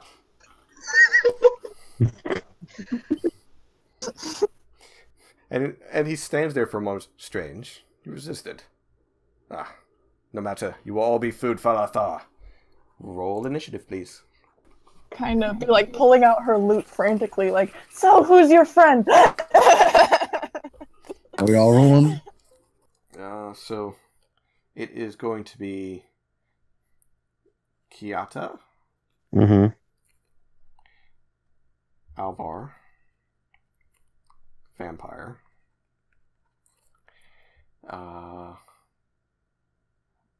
and Mute, Regnus, the Knight, who, for some reason, Regnus, you feel like his name is Curran, but you're not sure. It's like one of those, you can vaguely remember him. And then finally, Tulip. Alright. Oh, if only I can remember how to play Nazamar Barbarian. That's going to be great. So, combat is afoot. They look like they're wanting to kill you and feed you to the vampire spawn. Kiata, you've got the first move. What do you do? Not the only thing I'm capable of doing. Which one of them is closer? It looks like both are about 40 feet away from you. All right, but I'm gonna run up to the not vampire lady because I'm not messing with any more vampires. And that will not hit. no, I guess I'll go for. Nah, that's gonna hit even less. Yeah, I'm afraid so. He's got a pretty good armor class. 18 is the magic number. Ooh. He's wearing plate. Yeah. So you run up and you strike him with both of your bare hands, and all of a sudden you're like your hands feel numb for a second because you literally just punched steel. Yeah. Anything else you'd like to declare on your turn? Ow. That's it. Alvar. Bonus action rage. Yep, bonus action rage. Let's see, didn't he always like using his wings? Yes, however, that takes the first action of his, so you wouldn't be able to do anything else. Yeah, so he's just going to bonus action rage, run up to the vampire lady. Although you can't quite reach her. So you'd have to throw a javelin. You're right. Sorry. Freaking. So he's going to get close enough to use the javelin. And that does not hit. Misses by 1. Does it hit the massive map? Yeah. Puts a small little pot mark right on Pelna. Right on the P of Pelna. Right. Oh. I just moved it over there, but oh well. Alright, so he's gone. Vampire lady. Vampire lady. No. Well, Curran commands it to attack the barbarian. So she is going to... That's a no. And if I recall correctly, it gets 1 more bite. That's also a no. Misses by 1 against his AC. She made a claw attack and a bite attack, both missed. Alright, Mute, it is your go. Right. I'll approach the vampire lady and don't worry, guys. I'll to her, but probably like 20 feet away, and shoot radiant sunbolt. Alright, radiant damage. That's actually going to be pretty good. If it hits. Yeah. Because that doesn't. I'll try again. Nope. Well. Off by 1. Yeah. Man, everyone is just missing. Yep. Well, that's my turn. Alright, Regnus, it is your go.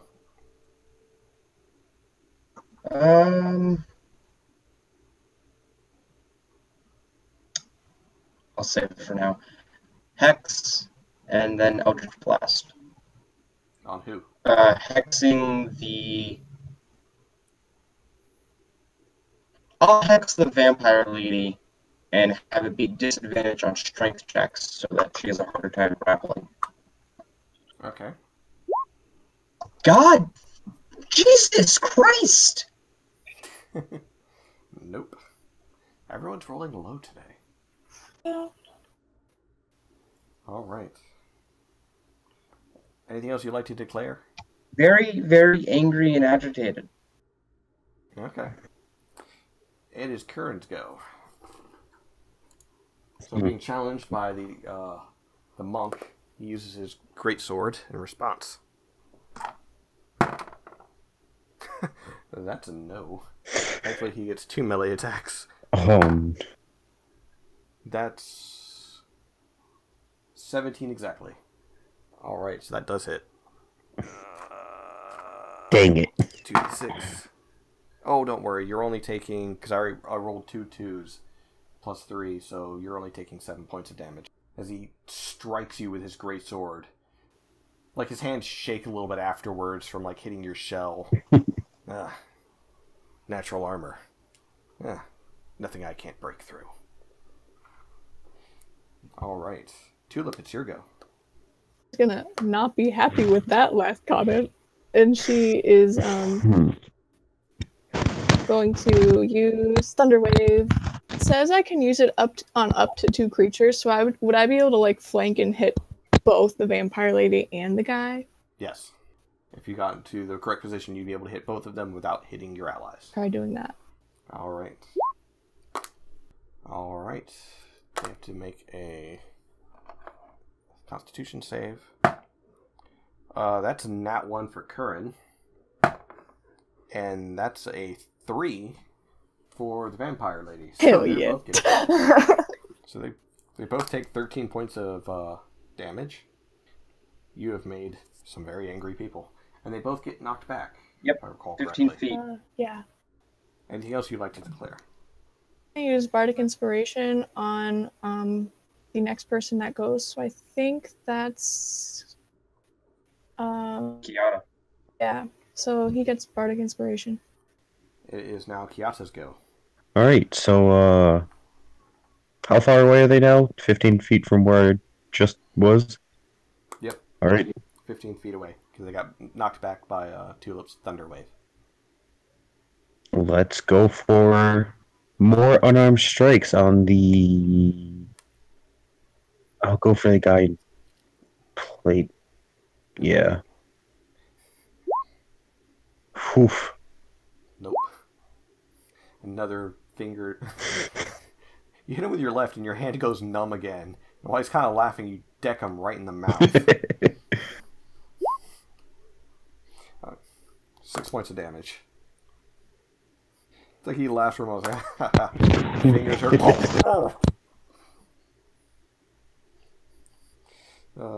Poor Curran.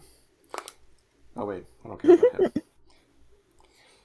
Alvar's go. He's going to go up and tell, while he's closing the gap between him and the vampire, he's going to tell Mute to flank. So that way they can both hit him. And he's going to use his greatsword. 16. That'll hit. Ooh, buddy. Oh. 6. Nope. Plus, roll another d6. Oh, that's right, for his, thingamabobbers. So that's 10, 11, 14, 16 points of damage. Which, Yep. of that, 5, 8 of it will be radiant. Nice. Yeah, there goes her regeneration ability. Let's see, and he doesn't have an extra attack yet. No, he does not. Because he is not a 5th level, he is a 3rd. It's been a long time since I played a barbarian. I'm not like being degrading about it. I'm just saying. I'm kidding.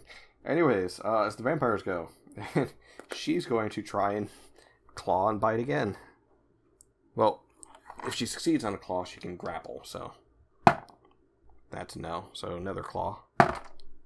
That's a yes. Does she have to make a check to grapple, or is it an immediate grapple? I believe it's an immediate attack. See. Instead of dealing damage, the vampire can choose to grapple. Escape DC 13. So that means they would have to do a contesting strength check. Or athletics.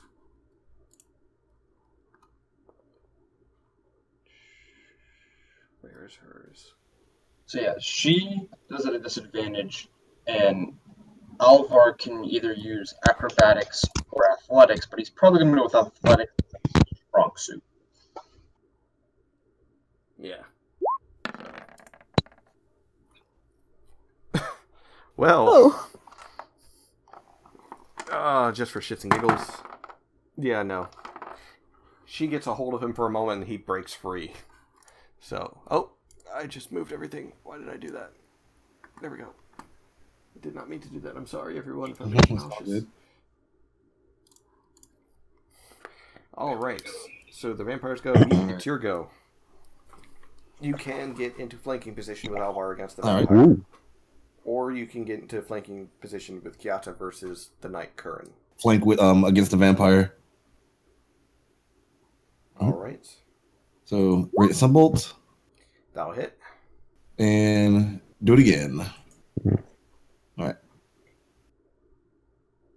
Oh boy. It's almost like like running and then quick sliding and turning on a heel. Mute does this kind of drifting thing behind the vampire spawn, all the while charging a radiant sunbolt in his hand. So that way, right when he gets into a flanking position, he just kind of presses it against the vampire's back and fires 2 of them into the small of their back, burning their rotten flesh with the radiant energy.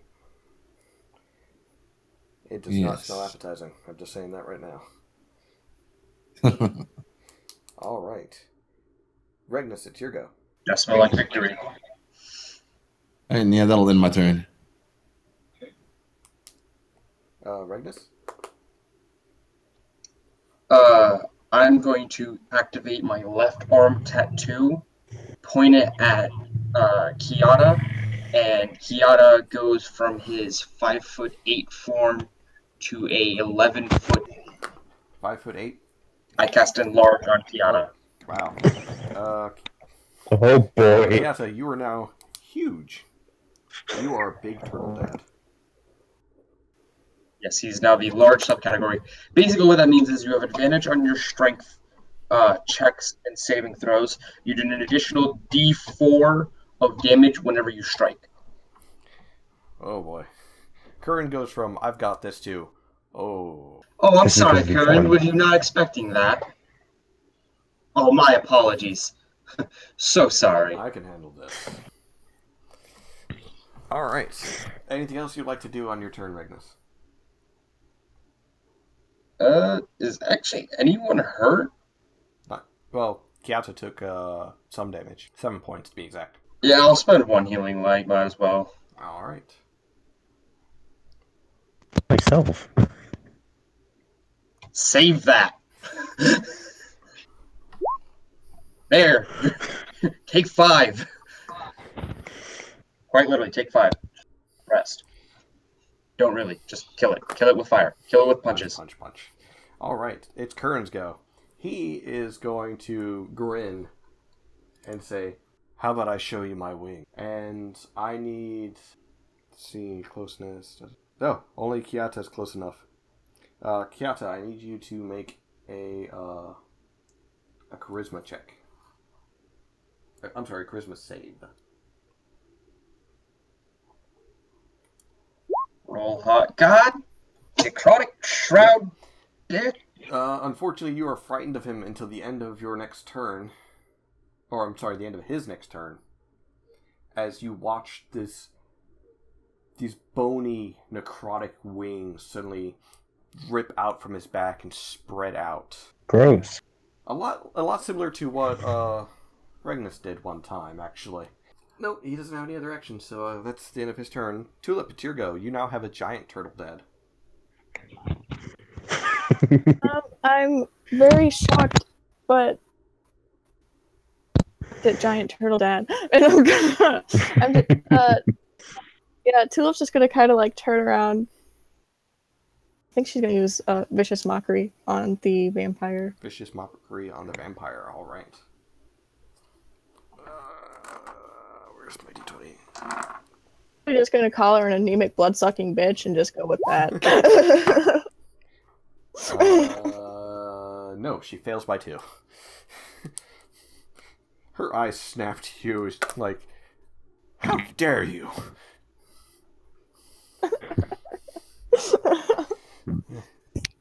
Well, the good news is her eyes are currently not on Alvar. The bad news is you've just insulted her. How dare you? All right. Hey, you gotta do what you gotta do. All right, Kieta, you're a giant, but now you have disadvantage on your attacks against... Actually, can you still attack him now that you're afraid of him? Oh, yes, you can. Every attack is at disadvantage. Okay, yeah. So, you have disadvantage against Night Curran as he spreads his necrotic wings. Yeah, all Friend does is disadvantage on attacks, and you can't willingly move closer. But, thankfully, you're right next to him, so... Well, I'm still going to go for unarmed strike. Alright. That one's a miss. Yeah. That one's a miss. Yeah. This time, he just kind of, like, sidesteps out of the way as you just slam your fist straight into the ground. You, like, break apart the brick floor and everything. And he just kind of smirks. Stronger, but not fast enough. Alvar's next. And now he's got advantage on his attacks, thanks to me getting in flanking position. 22 and 14. So obviously going with the 22. Ooh. Regnus, math that. Okay, let's see. Roll an additional d6. Oh, sweet Jesus, oh, Jesus, this is gonna hurt. Oh, oh my God. Nalara be with us. Okay, so let's see. He does 15 damage right off the bat. However, plus 2 to that, so that's 17 normal damage, slashing. He's then going to deal an additional 7. He's going to then deal an additional 10 points of radiant damage. So he dealt 27 points of damage in a single shot. 7? What happened? Yeah, Alvar rolled... Oh, I guess because Alvar's not here and I'm rolling for him. He rolled really good. Did 27 points of damage to the vampire spawn with 1 strike. Nice. So she So I is... switched heads. I decided to just use the one that was charging. That's fine. But yeah, she is looking really fucked up right now. Alright. And it's now the vampires go. It's going to turn on Mute. Try and get some claws on him. Those are both 2s, so that's no. Mute, you're able to just duck and weave out of 2 claw strikes that came to your face. And it's your go. All right. Well, it's been working, so Radiant Sunbolt. All right. Yeah, I mean, so long as she's got radiant damage on her, she can't regenerate. Nice. That one will miss. Oh, misses? AC 16? Oh, okay. 15. All right. AC 15 for her. All right. Well, in that case, I'm going to use a key so I can do it 2 more All times. right. That'll hit. All right. All right. And... Well, you have advantage because you're flanking with Alvar. So that one hit. Oh, okay, nice. So there we go. All right, so you were able to duck and weave out of the 2 strikes, and you put your hands together, and instead of doing another 2 shots, you actually almost push the 2 together as you press your radiant hands against her stomach and let loose a blinding light, and she screams in horror as the burning from the radiant light sort of cracks through all of her skin, and she just kind of explodes into a puff of dust and ash, leaving nothing but the rags that she was wearing. Woo! Perfect. All right. Anything else you'd like to declare on your turn? I guess since I haven't really moved, I can start going toward the knight. Yeah, you can. Actually, you have enough movement to where you can get flanking for Kiata to counteract the disadvantage. Okay, well, sounds good. I'll do that. All right. Ragnus, it's your go. Shifting my hex to him, Eldritch Blast. All right. Also giving him disadvantage on strength checks. Nice. So yeah, 11. And then Hex. Remember, he is an Asmar as you as well. So that deals half damage. So that's 13 points of damage. Yep. He staggers for a second and he glares at you. I see you've got friends instead of dear old daddy to save you this time. No matter. I don't need him. Anything else you'd like to declare on your turn?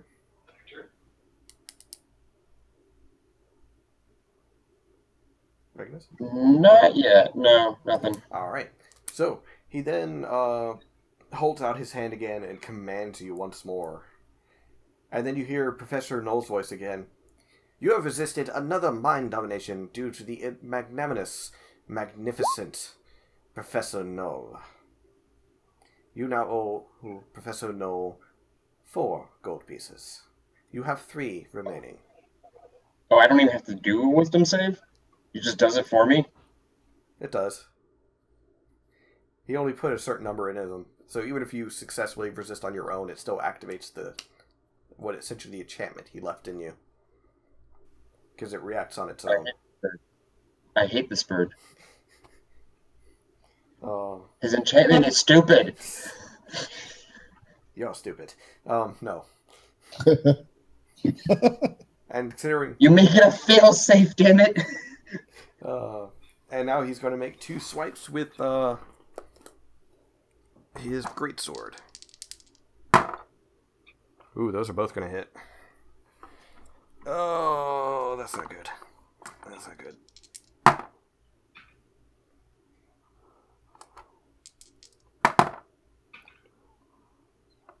So that's 2. He does 19 plus the wing. What? Plus the wings. Yeah, I'm trying to calculate that in right now. I'm assuming he's 5th level, so that's an additional 10 points of damage. Yeah, so necrotic. He does 24 points of damage to Kiata. Excuse me? How many? 24. That's insane. Wait. Hold up. I rolled really high. With 2 strikes, he did 24 points of damage. Oh, what did you roll to hit? He uses a great sword. The first die rolled a 17 on the die. That's not plus the 5 that he gets from his attack bonus when using the sword. And the other one was a 16 on the die.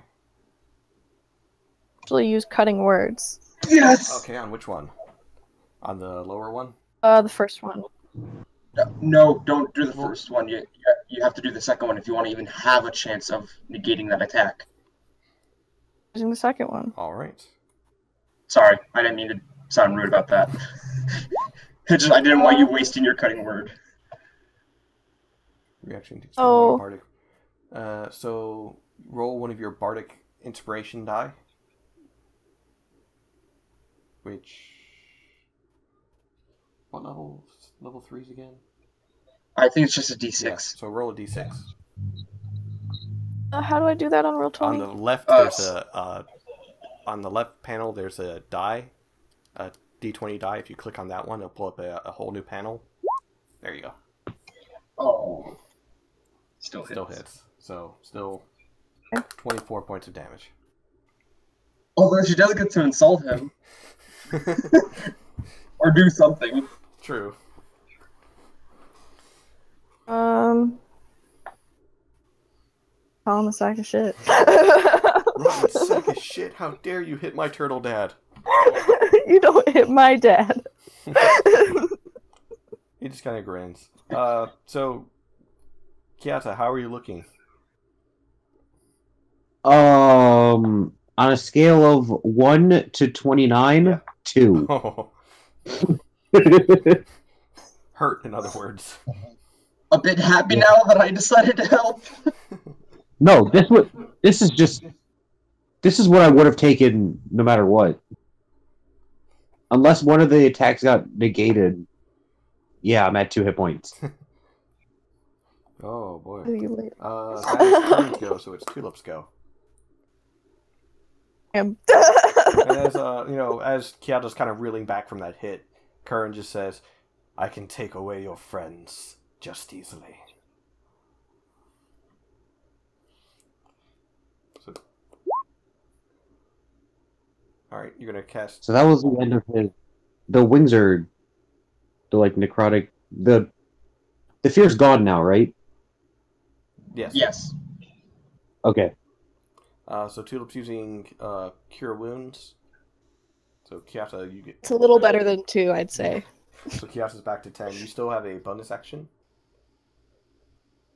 Because I assumed you moved up in order to cast that, or we're using the bracer to cast it at a distance for a bonus action. Sure.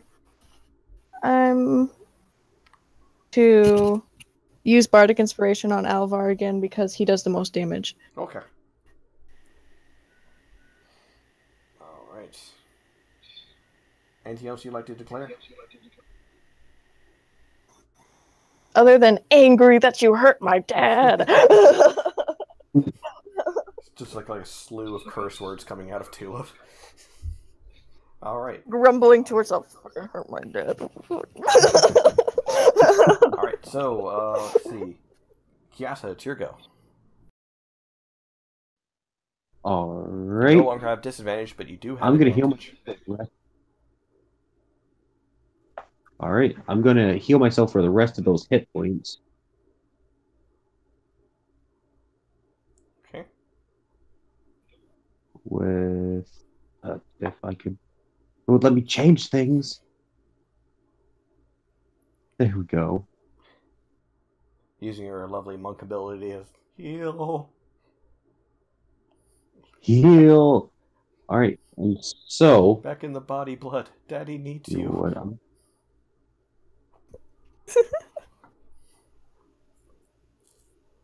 gonna flurry of blows. So that won't hit. AC is still 18. That won't hit. That will definitely hit. Natural 20! Alright. Oh.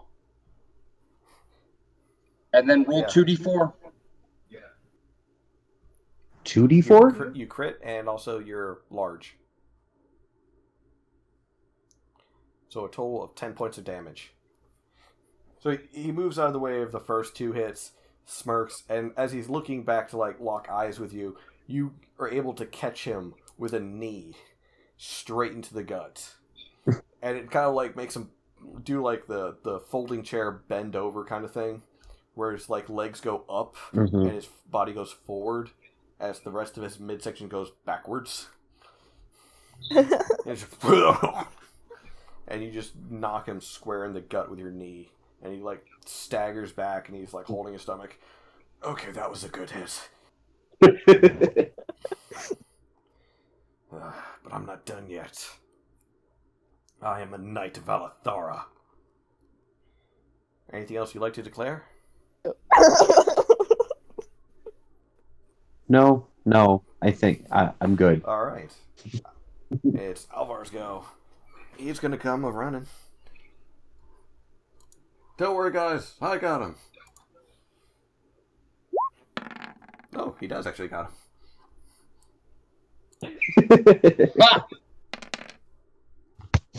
So that's 11. Alright, let's see. 17. So, hold on. So he takes 13 points of normal damage, and then having his radiant damage, he's going to take a total of 5 radiant damage. Alright. So 18 points total. Alvar runs up and with an overhead chop slams his sword into the shoulder of Curran, pushing it down and cutting through the plate mail into where it's like a good 2 inches into his chest. And Curran grabs the blade and holds it there as he's forced to one knee holding the blade. Kind of unfair, Regnus. Last time we fought it was one-on-one. I guess next time I'm gonna have to bring more friends of my own. I'm going to walk towards him. I'm going to pull out the wooden stake and ram it through his fucking mouth. Oh. Alright. Make an attack roll. Do I get advantage for this at all, or? And he has been eternally silenced. Damn. As Regnus comes up, pulls out the wooden stake he has, and just rams it straight into the mouth and jaw of Curran. And this isn't just any wooden stake. This is the wooden stake given by the Lady of the is it? Forest. Well, as soon as you pull your hand away, it suddenly sprouts. And unlike last time where it was sprouting thorns to kind of dig into the flesh of, the vampiric spawn, this one sprouts into roots and vines and just starts grabbing his body and crushing it underneath them. Poor fellow. Well then. Go ahead. Bring your Brutal. friends. Yeah, the Lady of the Forest never makes something pleasant unless she wants to. Everything else is brutal. Alright, combat's over. You're able to... Is there a way to reclaim that stake? That stake's gone. It's become the roots. Okay, I still have a spare one. Alright. So, as you kind of look at the map before you, and you see these circled, or not really circled, slightly glowing outlines on these each individual shrines, you begin to remember as to what the Lady of the Forest said, that there were 6 pieces scattered about, each one having basically been hidden or buried in some way in order to prevent anyone from ever digging them back up. But the 4 are glowing. One of them, Alvar and Regnus recognizes, and it's the one that's glowing, is just a short walk down a river from Barriswall. Good old home for the 2 of you.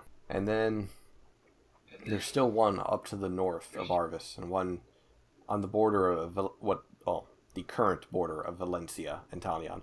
The map itself actually looks a lot different. This is essentially your map that you've traced or marked down the shrines on. It seemed like the old map that's up actually doesn't have any borders, and there's actually one kingdom that's not on there, or one kingdom that is on there that's not on your current maps, which is the kingdom of Illithin Moray, the home of the Moon Elves, which, for those of you who are astute, was right about here. Was being the key word. Yeah. So, after you copy down everything to your own personal maps, this is what it looks like. And that ominous feeling of the earthquakes every now and then that you were getting have died down.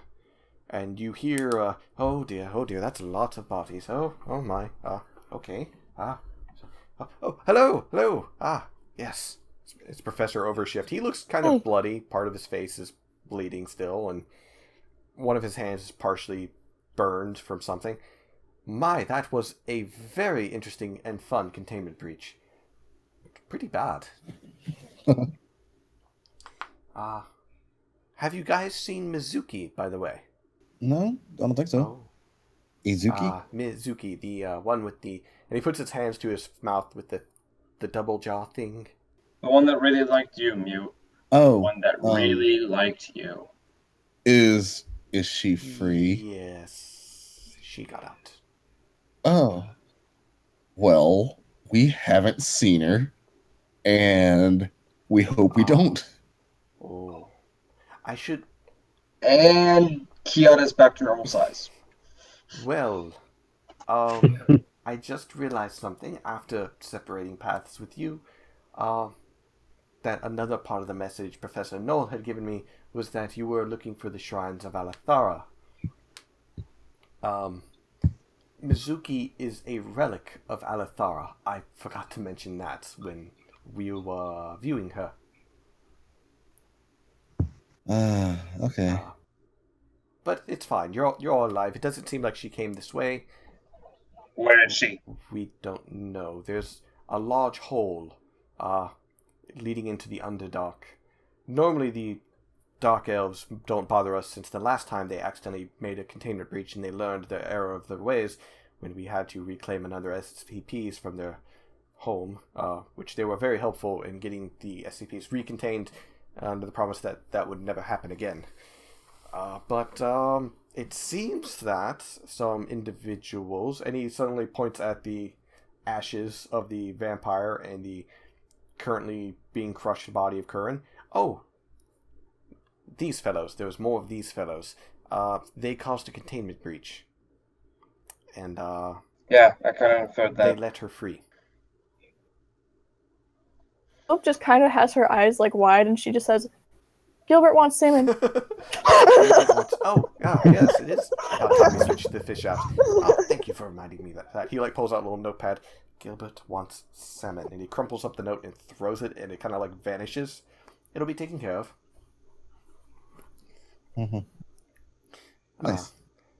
So, who wants to forget today? And he holds up a small bottle of pills. I'm done with forgetting things. I'd like to hold on to my memories, thank you. Alvar is like, yeah, I'm good. Well, I suppose more for me, unless, Halfling, Turtle, would you want to remember today? No, thanks. Yes, please. Okay. Well, I guess I'll be your guide out, and hopefully we won't run into Mizuki or anything. Well, she's eaten once today, so she should be good, right? Well, if she eats a living, medium-sized creature, she's good for about 2 days. But for the most part, if we feed her anything else, she consumes about 15 pounds of food per day. She eats a lot. Yeah. Now, for reference, a normal human eats anywhere between 3 and 5 pounds of food per day. So, yeah. Oh, boy. She should be fine. She's kind of a walking famine at times. But he starts, leading you out of everything, and after a while, you get back to the normal levels and everything. You hear the game show music in the distance and everything.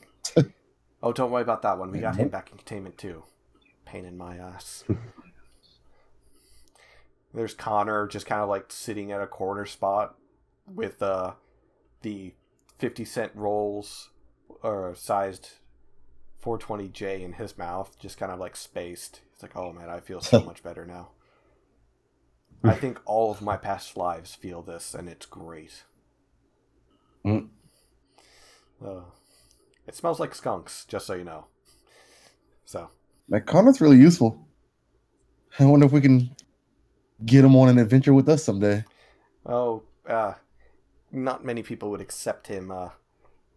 Connor's been here for his entire life, so it's kind of best that way. He doesn't really understand interaction with other humans very well. Okay, that's fair. You also pass by Corn Man, who's still going on about corn, to the one guy that's got a planet for a stomach, who's just kind of like laying there accepting his fate.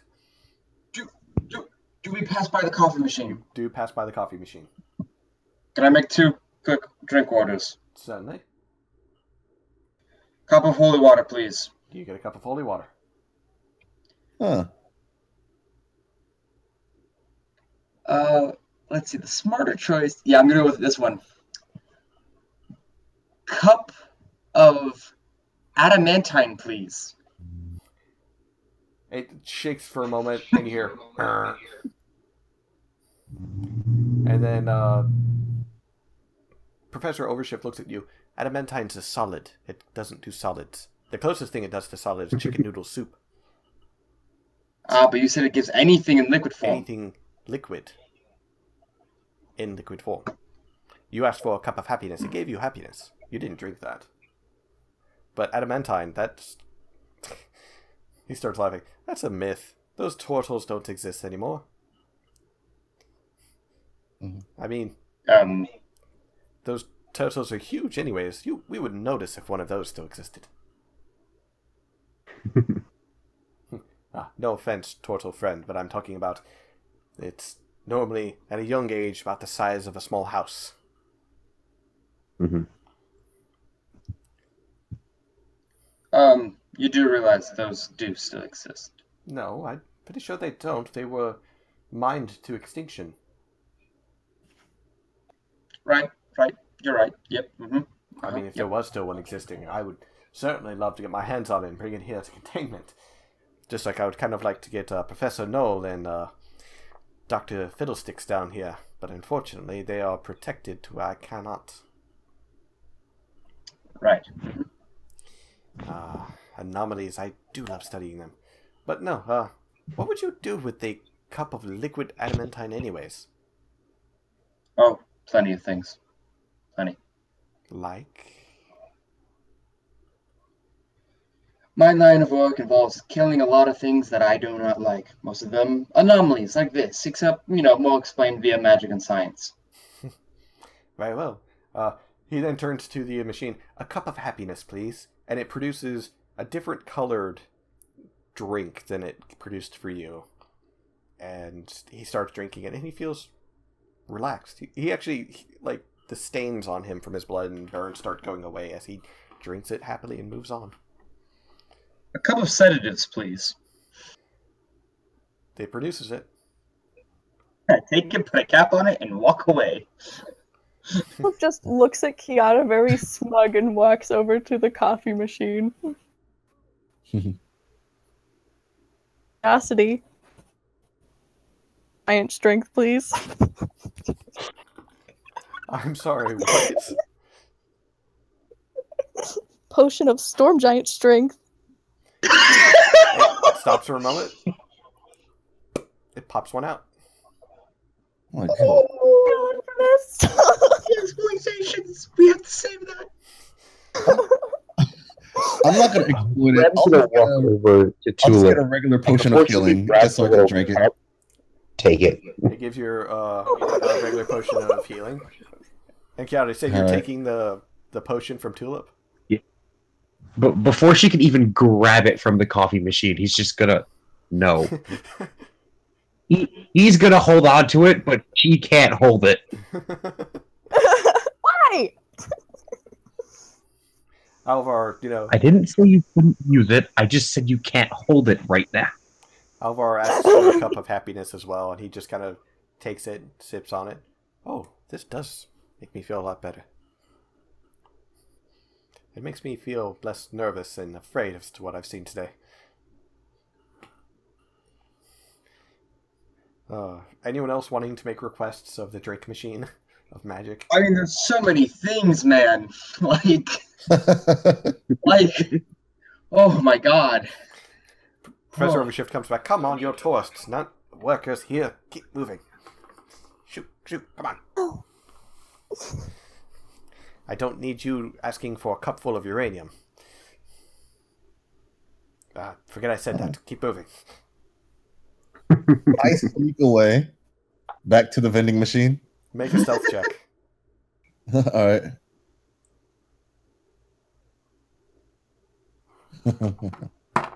Yeah, you're good. I ask him for a cup of uranium. Oh my god! So it stops for a moment. You hear this whirring, like whirling noise for a moment, and then it produces a cup. And it produces it sealed, thankfully. But there's this clear glass cup has some sort of bright green glowing liquid in it. Oh Nice. my god. All right. I just put it away and come back. Where do you put it? Yeah, use where? that for? I don't know. It's sealed, so I would That doesn't- assume. Okay, just because it's sealed doesn't mean that the radiation doesn't leak.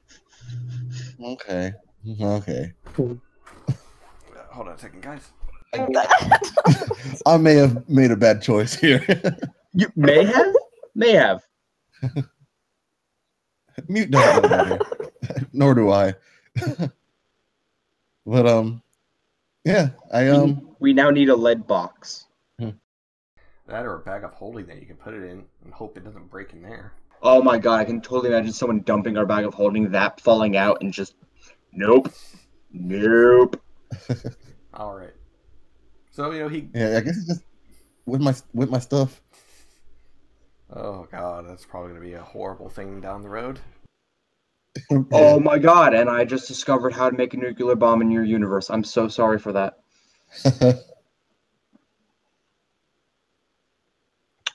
Well, continuing.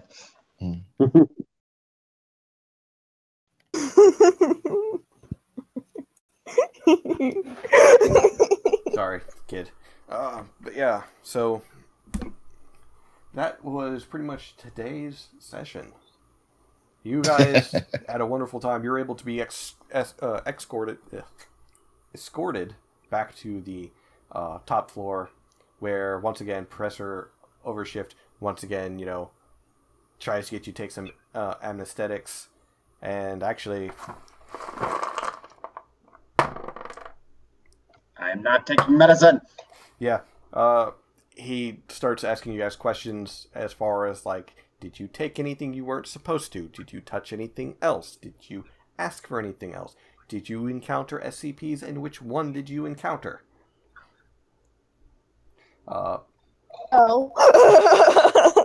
Mute, I need you to make a deception check about lying as to whether or not you asked for something you shouldn't have. Okay. Ooh. Oh, give me just a second. Hold on. Deception. Yes. All right. Please make a counter in sight. Oh, you succeed by 1. Nice. He narrows his eyes at you, and you just kind of like, there's a little bit of sweat for a moment on your brow as the two of you lock eyes. Very well. All right. Off you go. Don't tell anyone about this place. It's hard enough. Wait. I have a question. I have an answer. There's a game show. Oh, yes. That one. What about him? He got us, and we had to answer riddles and go through doors. Yeah, he does that. That's how he finds fun. Yeah. Yeah, he's a problem. We got him back in containment, though. Yeah. We lost 6 Class D personnel to them. But as I said, Class D means class disposable. Oh. We go through them like candy around here. By the way, do you guys want some candy? Oh no, I'm good.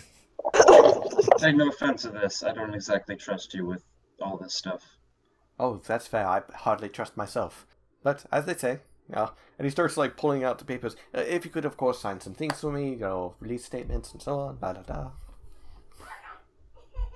I read these thoroughly to make sure I'm not signing up to anything stupid. It's all written in a foreign language. Do any of you speak Abyssal? Damn it! No. It is completely I foreign. speak another. I I speak don't. another dark language, though. Like flat out honest. She says, I can't read it, so I'm not signing it. Well, I suppose eventually I'll get someone with that. Okay, thank you. Bye now.